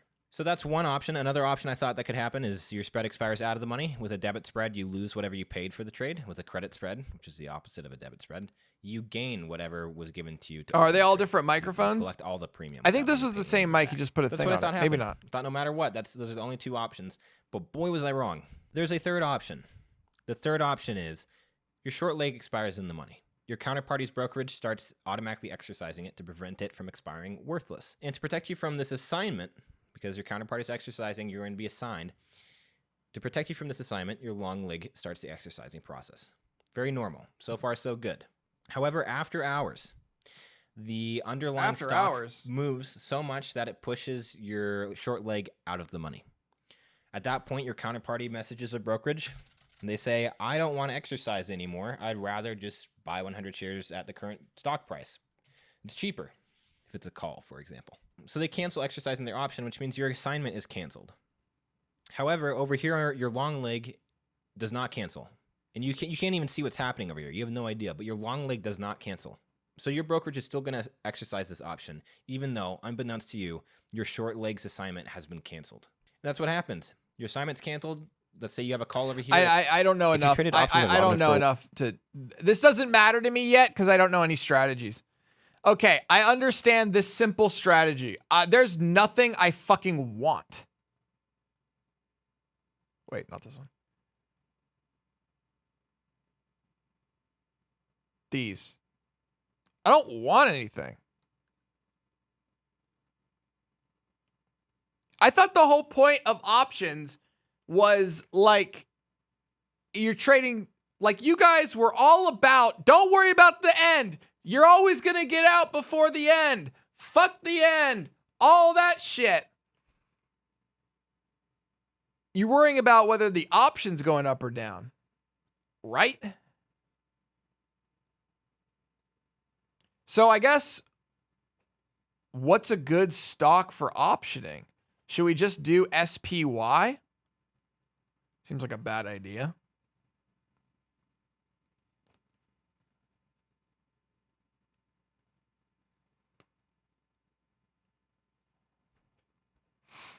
AMD? What's a nice cheap one? I feel like you have to know something about the underlying stock.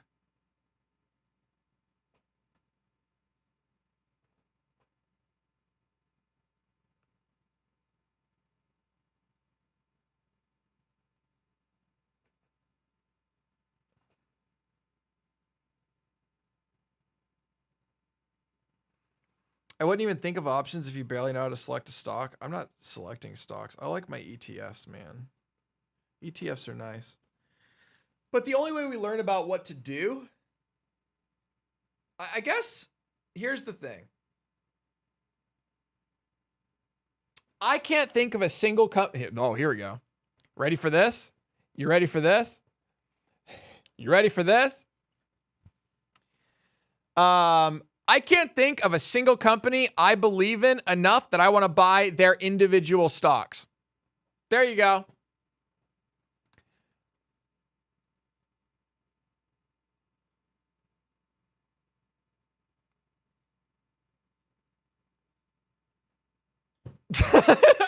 Like, I believe in sectors. I believe in parts of our economy that are going to go up. I believe that clean energy is going to be a thing. I believe that cloud computing can only get bigger, right? I believe in the example of RTH and MGK that as this pandemic slowly fades away kind of thing, people are going to start spending fucking money again on discretionaries. Like, I believe that.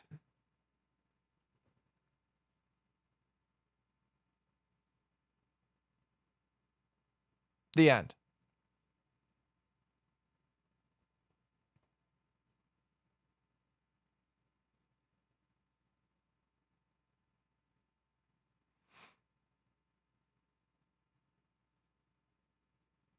That's an edge case scenario. If I remember properly, you are paying 20% of profits. Wait, what the fuck are you talking about?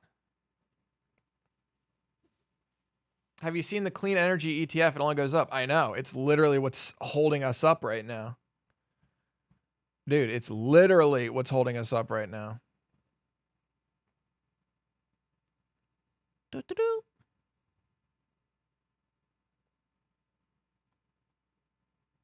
That's investing. Many people in the market are speculating and they don't look at fundamentals. I mean, if you're on Tesla, sure.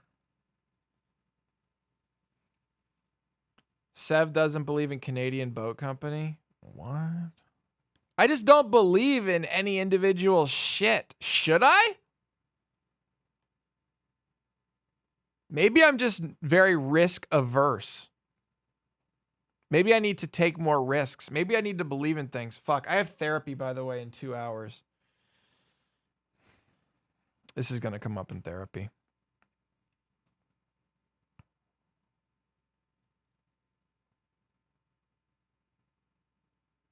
Like, straight up. This is coming up in therapy today. For sure.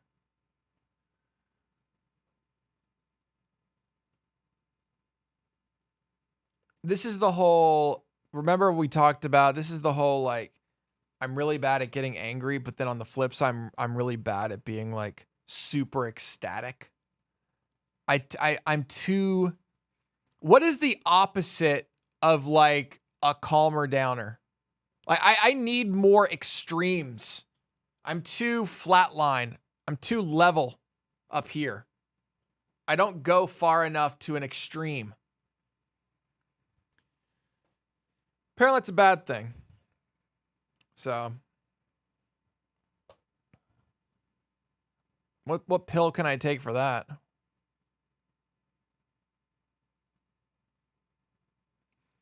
Talking about your hairline? Yo, luckily, my hairdresser, my salonist, my stylist, my whatever the fuck you want to call her, yesterday told me I will have my hair forever. So that's cool.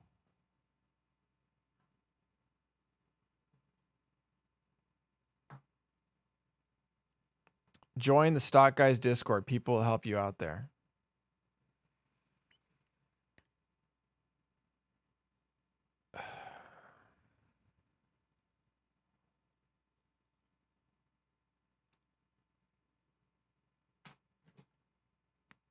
There are people right here. You're here.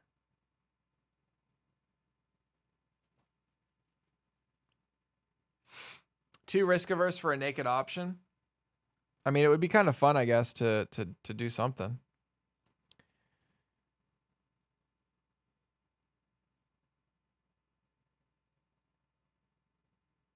Everyone's talking about cannabis. I don't believe in cannabis.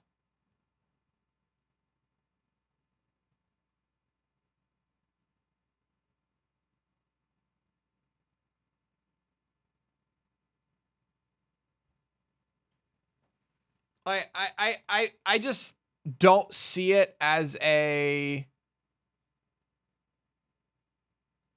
I don't know why everyone's like it's just constantly proven that it goes down.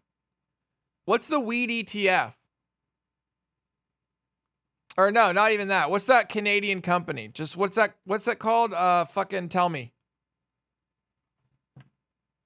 What's that weed company that's publicly traded?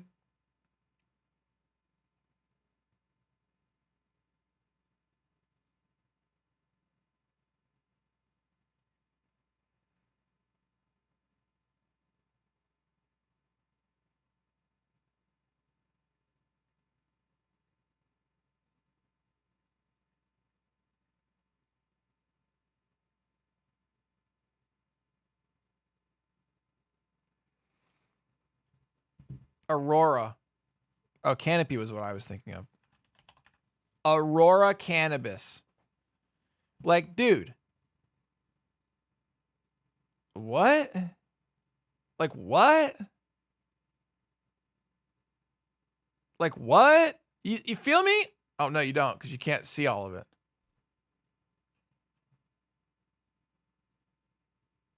Like, what? I don't know, man. Like, here was the election, right? This is when Biden won, and everyone was like, kidding. Wait, yeah. This is when Biden won the election. Or no, this is when Biden won the election right here. Whoop, just kidding. It's going to do it again today, because everyone's like, oh, it's going to be all blue. Whoop, man. Like, it's like, what the fuck? You know? Is this weed? What the fuck is this?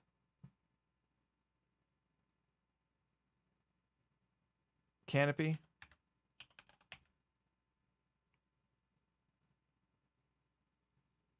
They're doing a little bit better, I guess.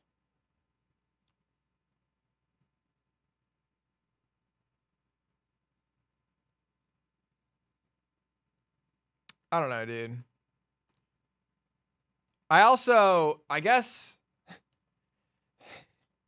just know a lot of people that like it's just weed's going to get cheaper. It's going to be legalized. It's going to get cheaper.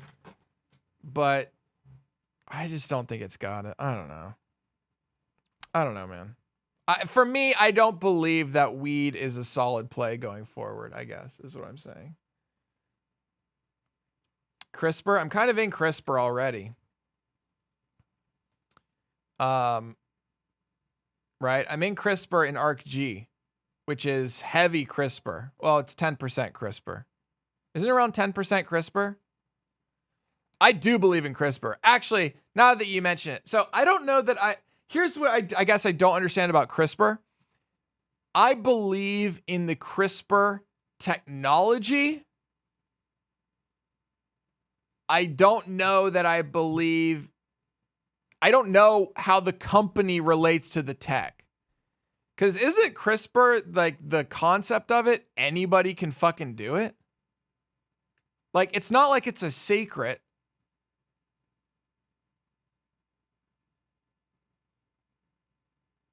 It's not a secret how CRISPR works. So I guess that's another thing I'm just not sure about. I don't know. Weird. Private shops in Colorado are booming. I mean, there's a bunch of, we've had it legal. There's been legal weed here now for years and years. Dispensaries all over the place. But it's like, it's just normal, I guess. I guess I'm not seeing it boom or anything like that. I'm just seeing it kind of flatline. Like, the people here in the state of Washington, I guess, that smoke weed get it. And it's like normal. I don't know. I guess, and when it comes to CRISPR, I very much actually think that the tech, like how it works, is exciting, and gene editing and all that shit's exciting. Maybe that's it. Fuck. Maybe I'm thinking about this all wrong. When somebody says, I believe in the CRISPR technology, what they probably do is then they go and they say, okay, what company is using this technology? I will invest in them. Which is kind of like, hey, I believe in tires. I believe that every car deserves 4 tires. And I think that tires are the future. You can't just you can't invest in tires, but you can invest in companies that make tires. You can invest in companies that use tires. I think I've been thinking about this a little bit wrong. Like, how can you invest in a thing that is a thing in which you believe in? Right? I can invest in companies that make the fucking tires. I can invest in companies that make the stuff that makes the fucking tires. You know what I mean?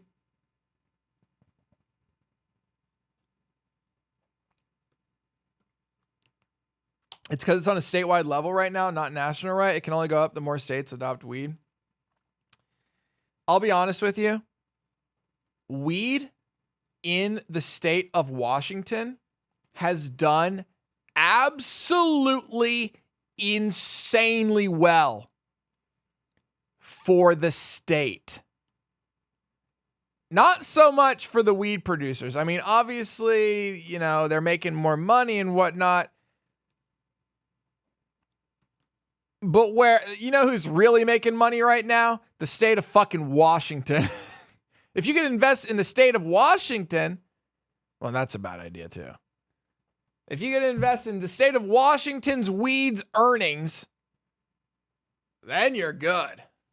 Because they're making a fuckload. ETF based on companies that use CRISPR tech is basically ARCG. So I'm already in there, baby. I'm already in there. Not only that, I'm in there pretty hard, right? I've got 21 shares. 21 shares that I bought at $94 a pop. I'm in there hard, man.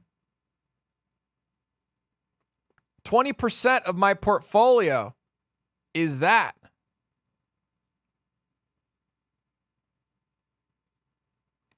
I guess same for Illinois because the sales tax on it are like 50%. Yeah, man. Legalize that shit and let the state tax the fuck out of it. And when the state taxes the fuck out of it, you have to have customers, like you're a producer or you're a seller. You got to have customers that are willing to pay the price instead of paying the street price. They got to pay for your shit. But 50% of your shit's going to the state. So your margins are low as fuck. You've got low margins just because you're taxed like a bitch.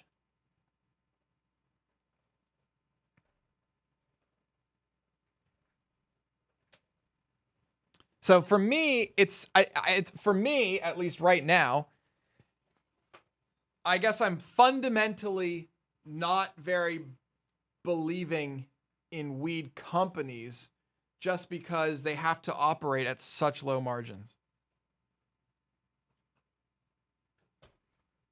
I guess that's where I'm at. They have to operate at such low margins, otherwise people are just going to go back to buying street weed. So much cheaper. No taxes.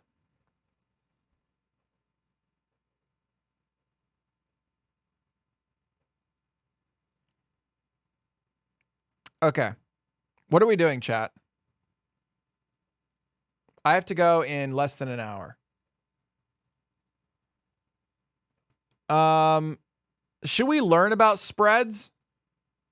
Is that a good use of our time right now, is to learn about spreads? or to find something that we believe in. Fuck, maybe we should just do CRISPR just for fun. I don't know what that looks like. Oh, whoops. Oh my God. I can do this, chat. I have no idea what these, like, the cost of this shit is. So I would be in $2,000. Jesus fucking Christ, this shit's expensive.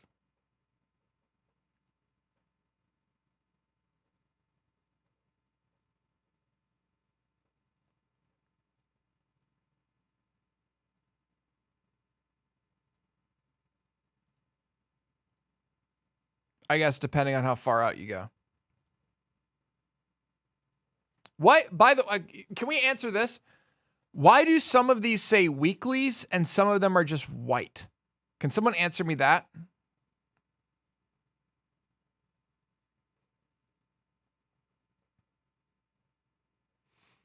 While somebody's answering me that, I'm going to change some settings real quick. Order defaults. Stock. 1. 1. 1. Options. Default. 1. Okay.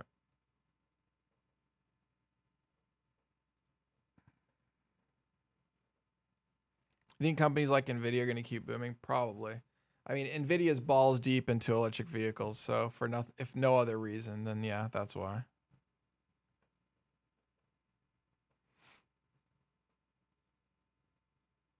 I mean, they're balls deep in electric vehicles, in like every electric vehicle besides Tesla. I don't think NVIDIA's are in Teslas, right?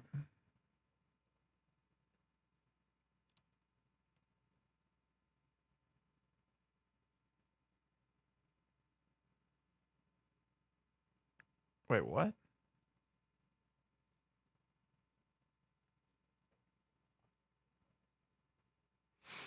Let's see here. Tesla is internal tech. There you go. NVIDIA just has done a very good job of NVIDIA has done a very good job of not creating new verticals, but putting itself in front of new tech. How long that'll sustain itself, I don't know. We'll see. It's kind of flatlined though, huh? NVIDIA's definitely kind of flatlined. Because this was insane. 180 up to 600 in a matter of like 6 months. That's wild. But now it's kind of chilled out.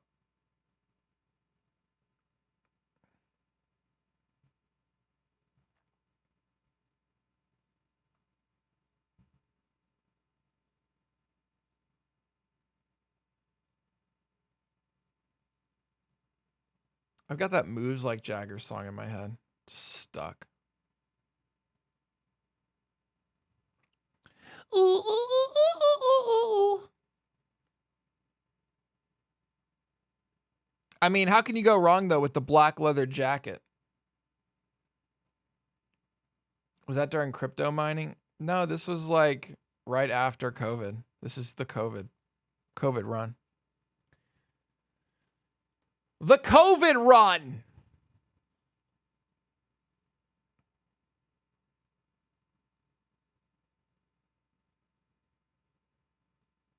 This is year. This is 5 minute. This is 1 minute. On the left, 1 minute, 5 minute, year.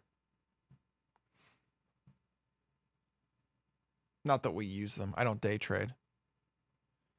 Yet. Okay, chat. Let's look at an example. What would you guys right now go for maybe as an option? A long call option. What would you do? You'd be looking at what stock do you believe in that's going to go up in the next 3 months? Well, what's happening in the next 3 months? Fucking nothing. Vaccines are hopefully going out. Gonna get some good and some bad information when it comes to travel, maybe airlines. Might be looking into the travel industry. Do we believe in our boys Delta? Do we believe in Delta?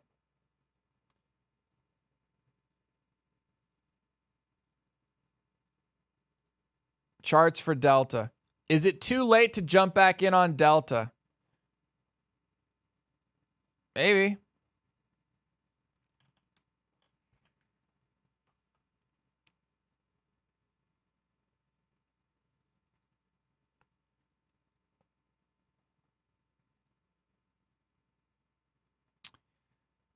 With a less profitable margin on EV than ICE. What?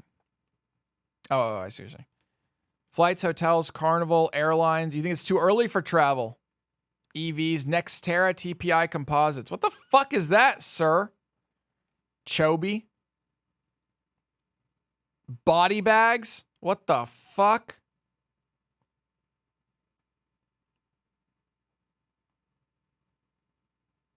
Delta is doing this sort of steady trot forward. Like, there's not much room between now and our new high, 50%, I guess.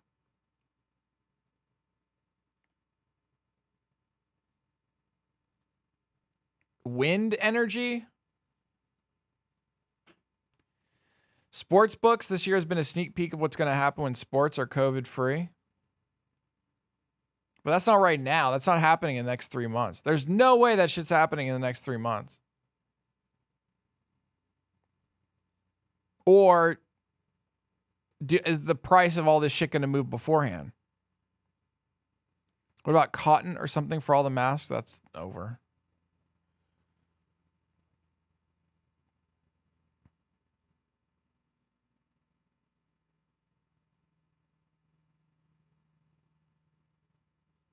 That's a lot of money on Delta when you think you're getting 100x gains with options. Wait, what?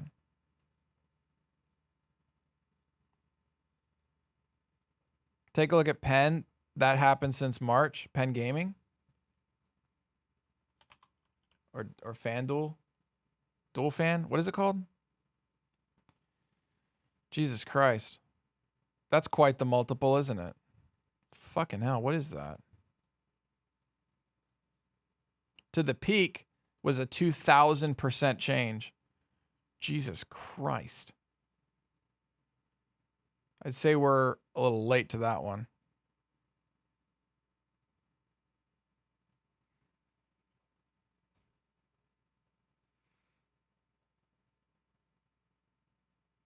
TPI Composites is interesting. They make the composite material that wind turbines are made of. There was some wind turbine news recently, wasn't there?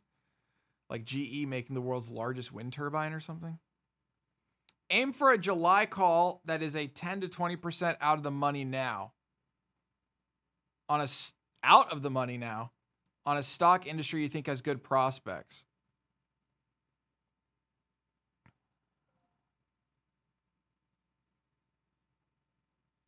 Movies. I think all this shit's coming back later than you think.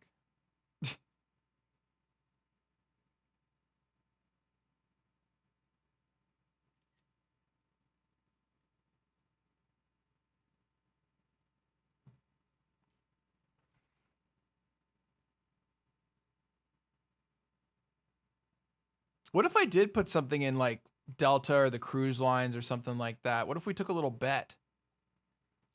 I just don't know how expensive this is going to be. This bet is going to be, right? I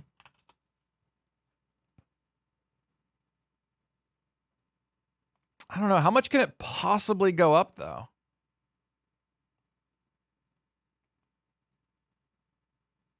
What's your goal with this? To learn. The number one goal here is to learn. The number two goal would be to increase our money. I think cruises are going to take a while to come back. I have a cruise planned for June, my first ever cruise. And well, I had, and it's canceled. Well, it's not canceled. We're canceled. I think so you can I think airlines go before cruise lines.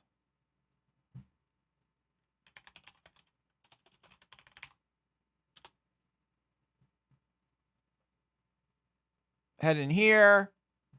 Where's the fucking thing? Return to sailing. View travel alert. This might give you some guidance. So, view details. Book with confidence. Important details. Here it is. Guests scheduled to sail on or before June 30th may move. You can move your sail. You can move when your cruise is. You can cruise later. You can choose to cruise later. Which tells me that Disney is attempting to basically say by July 1st, they plan on going.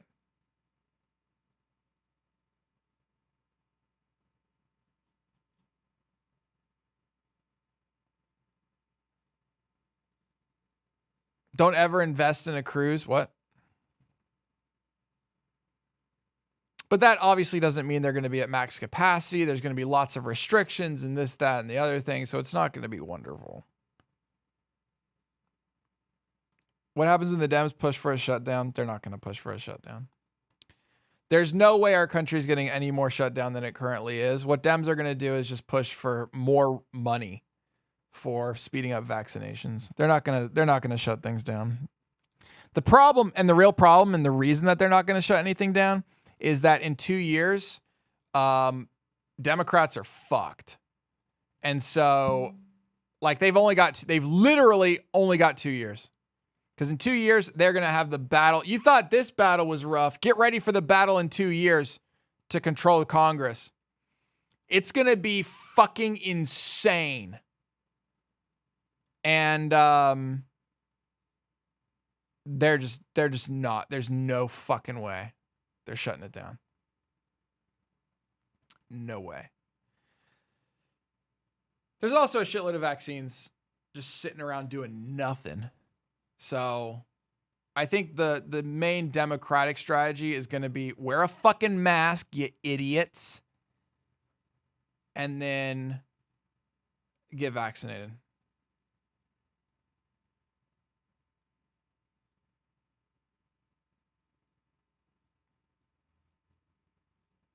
Get vaccinated.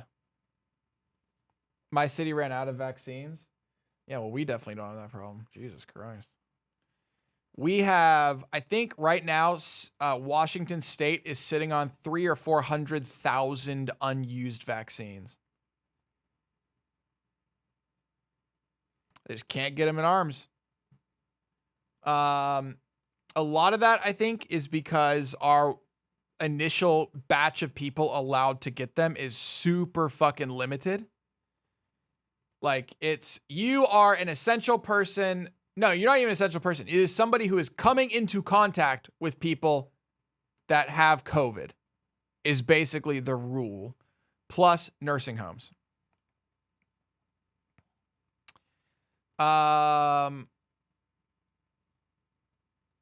This week, we get additional guidance on the next phases. And then in the state of Washington, and apparently this is going to be true in a lot of states, it's going to be after this first phase, and we go to phase 1B, it's going to be the honor system.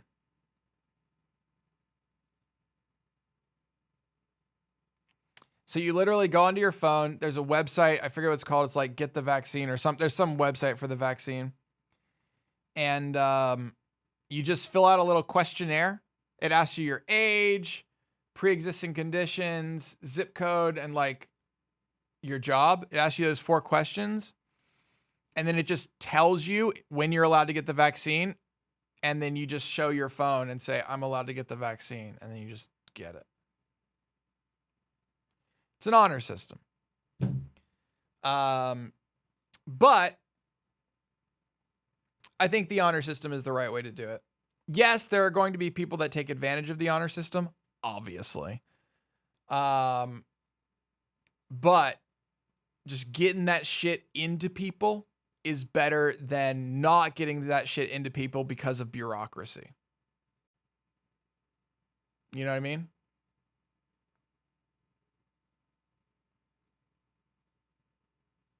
How long do you think the vaccine rollout will take? I think everybody who wants to be vaccinated will be vaccinated by the end of the summer. Now,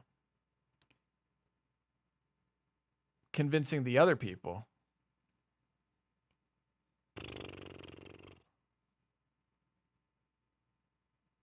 Good luck.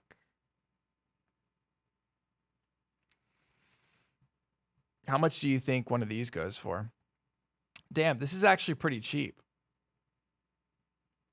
Chat, should we take it? Like, this is surprisingly... What? Okay, these are expensive, I guess. June. Current price is $40. $375 gets me 45 strike. Do I think the stock is going to be at 48.75 in June? It's kind of a lot. But do I think it's going to grow in the interim that'll make this more valuable so I can sell this off?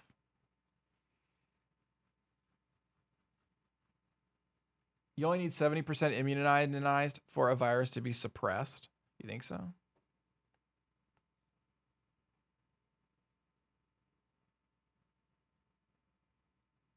It's going to take 10 to have the majority of the world vaccinated? What? 10 years? The fuck? I don't know if that's true.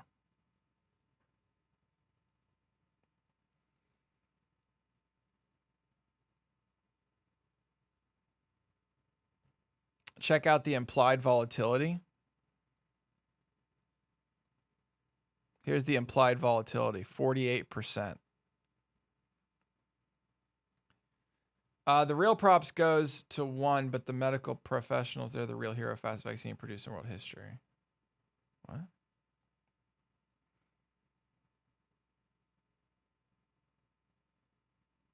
Implied volatility, probability of being out of the money. This probability thing's a big meme, right?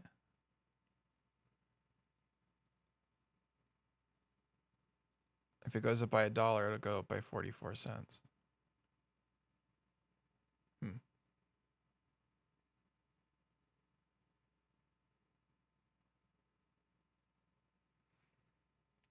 I don't know what you mean by the rank. Theta is minus 0.02. What was theta again? Theta is the time decay, right? So every day you lose $2. Ooh.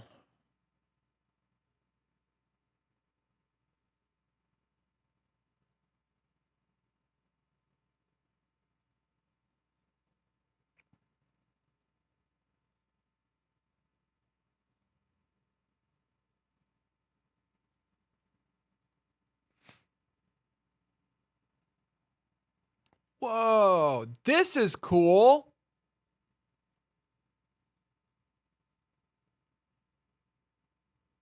What? Current implied volatility, 50.45. Current IV percentile, 10%. What does that mean? So IV rank compares its volatility to itself over the last year because some stocks are just naturally more volatile. So you're measuring if it's volatile compared to itself historically. Can you decipher this?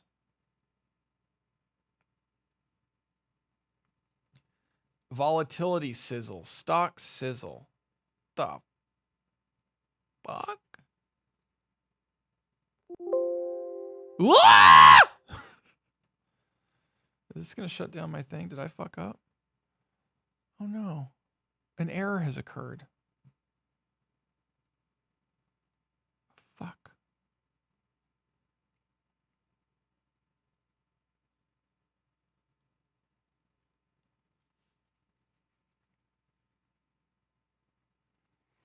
Does this help with the volatility? Call implied volatility.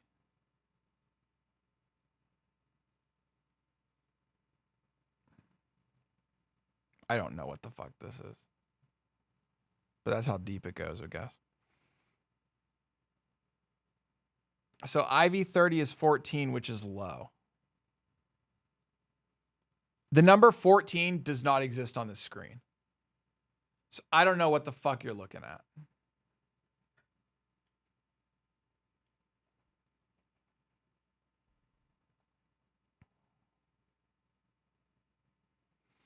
IV rank takes the idea that more volatility makes an option more expensive, and most things will tend to experience mean reversion.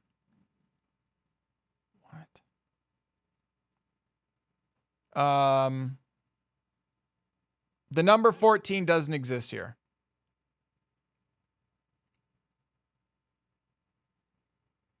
How would I find that?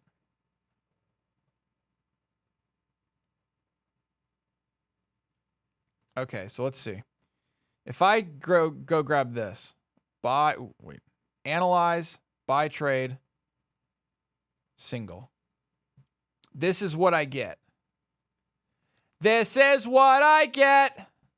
Why is it so fucking zoomed in? Oh, there we go. Basically, this purple line is going to constantly start pushing down this way. So this price needs to keep going up and up and up and up and up this way for me to win.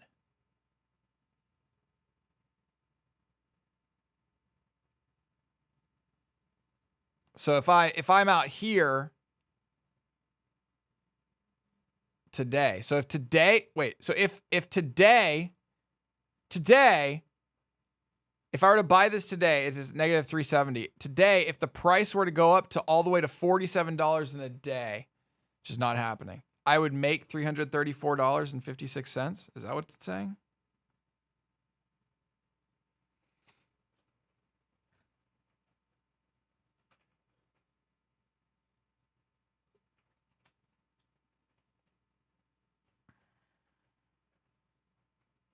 It's in the 14th percentile of its average volatility. Oh, I see. Okay, I got you.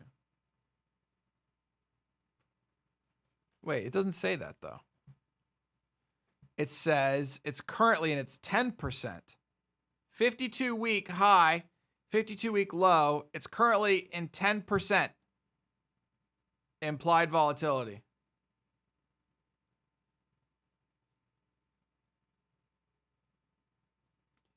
The problem here is this high happened during COVID. Surely. And that's the kind of event that's not going to happen again. I think. Percentile is not the same as rank. It is the same as rank based on what. So 14 is from 1 to 100. So in the last 12 months, it's the 14th percentile of its average volatility. It's the same fucking thing. It's literally the same thing. I don't think we can expect another volatility of 3.171. That seems insane. I don't even know what that number means, but it seems fucking wild. Charts. Studies. Quick study. Implied volatility. Yeah, dude, that was right there. That was COVID fucking city, baby. COVID city. Like, it is going down, but this, I mean, is it going to go back up? Look, before COVID, its volatility was at fucking shit. minus, or it's 0.2 or 0.3 before COVID. I think volatility is just going to keep going down on like a Delta Airlines. Don't you guys? Don't you guys feel like it's going to just keep going down?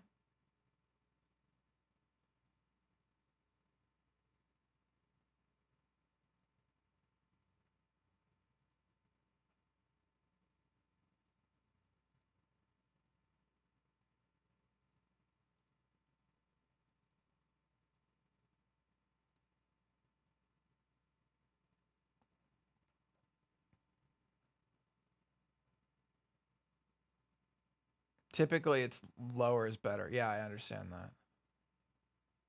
What about NIO? Oh, that's the car thing, the electric car meme. Yeah, people love electric cars. It's not going to happen for or self-driving. I don't know. I think a lot of people consider self-driving similar to electric, and it's just not a thing. I mean, I guess it is. In theory, self-driving cars will be electric cars, but people are getting really hyped over what feels to me like nothing. Stonks only go up. Thank God, you wish. Q3 2021 is the boom for EV. What?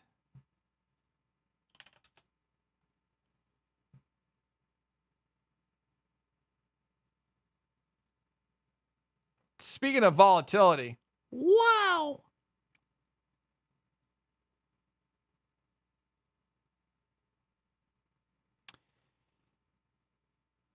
I mean, actually, if you look at the volatility graph of this,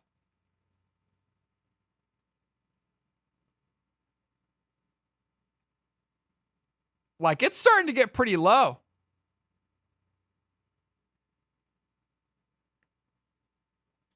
Honestly.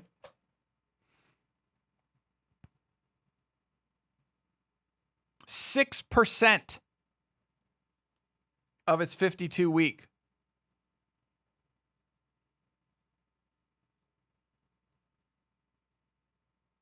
It's expensive.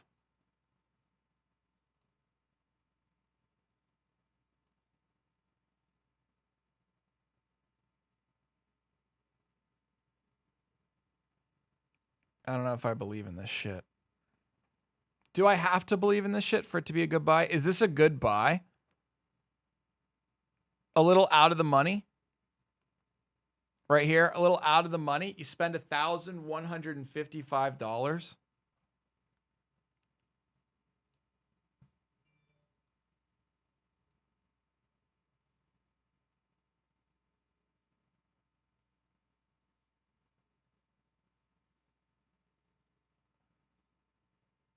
That's your break even at the end.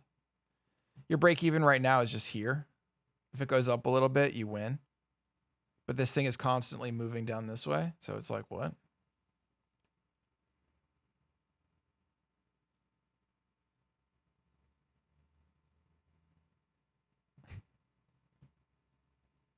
Okay, we're gonna have to think about this. We're gonna have to think about I think we know enough about options now to be able to make good decisions when we see one. But you know what? As of right now, I don't think I know enough to be able to say, yeah, let's do it. I think right now, as far as investing goes, we want to invest in things that we fundamentally think are good, sound investments. I don't think we have that yet. Like, we've just been learning about the different instruments that you can use. I think now what we should really start to focus on, honestly,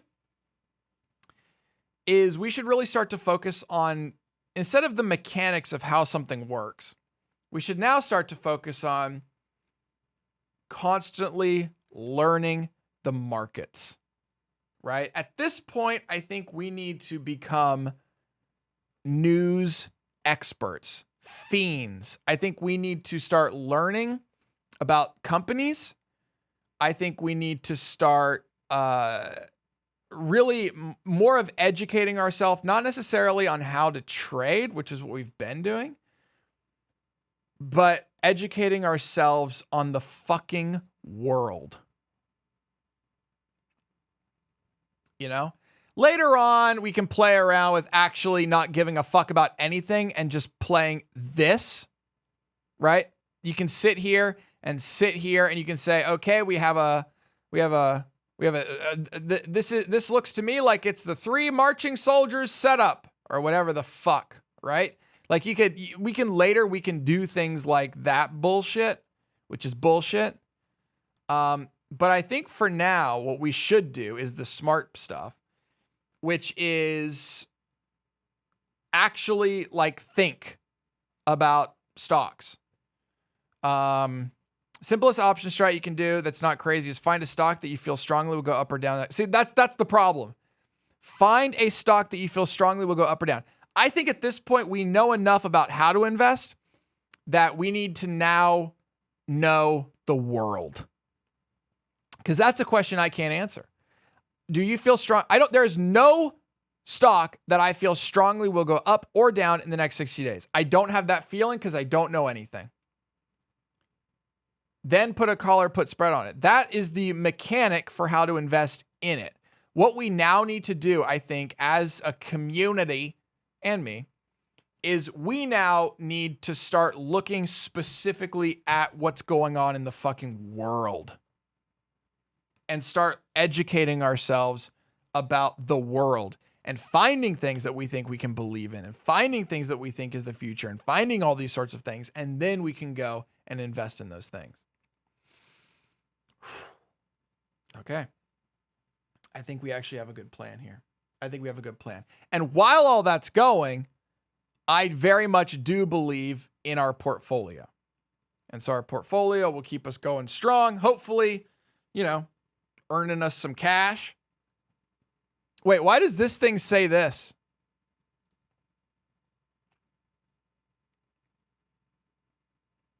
It's news. Okay, it's news. Cool. I think that's it. I think we're good. All right, everybody, thanks for hanging out today. Like I said earlier, I do have to go about an hour early because I have a meeting and I need to prepare for said meeting, which is in 25 or so minutes. A bit of an early meeting today. If you want to watch more of my beautiful face, you can do so at the link provided in the chat. Right now, we have a Work With Me live stream going. There are currently 16 of you watching it. If you head over to the Work With Me Live YouTube channel, it's there until 6 o'clock p.m. tonight because every single day it is up from 6 o'clock a.m. to 6 o'clock p.m. The camera is right there, and it's that. So thank you guys for hanging out here. Thank you guys for hanging out there. I will say also on the VOD channel, the YouTube VOD channel, it looks like both of the VODs successfully, finally processed. So I just got to get them up there with descriptions and titles, and then we should, be good to go. And that'll probably happen relatively soon. So you can also check out 2 days ago VOD, yesterday's VOD, and today's VOD. I'll go ahead and start doing as well. Okay. All right, everybody, take it easy. Have a great rest of your day today. I appreciate all of you being here. Head over into the Discord and let's start talking in the investing channels. Let's start talking about, potential companies to look at, to watch, that, we could then later in the future maybe make some plays when we feel it is appropriate. Okay? Okay. Have a great one, everybody. Thanks for hanging out today.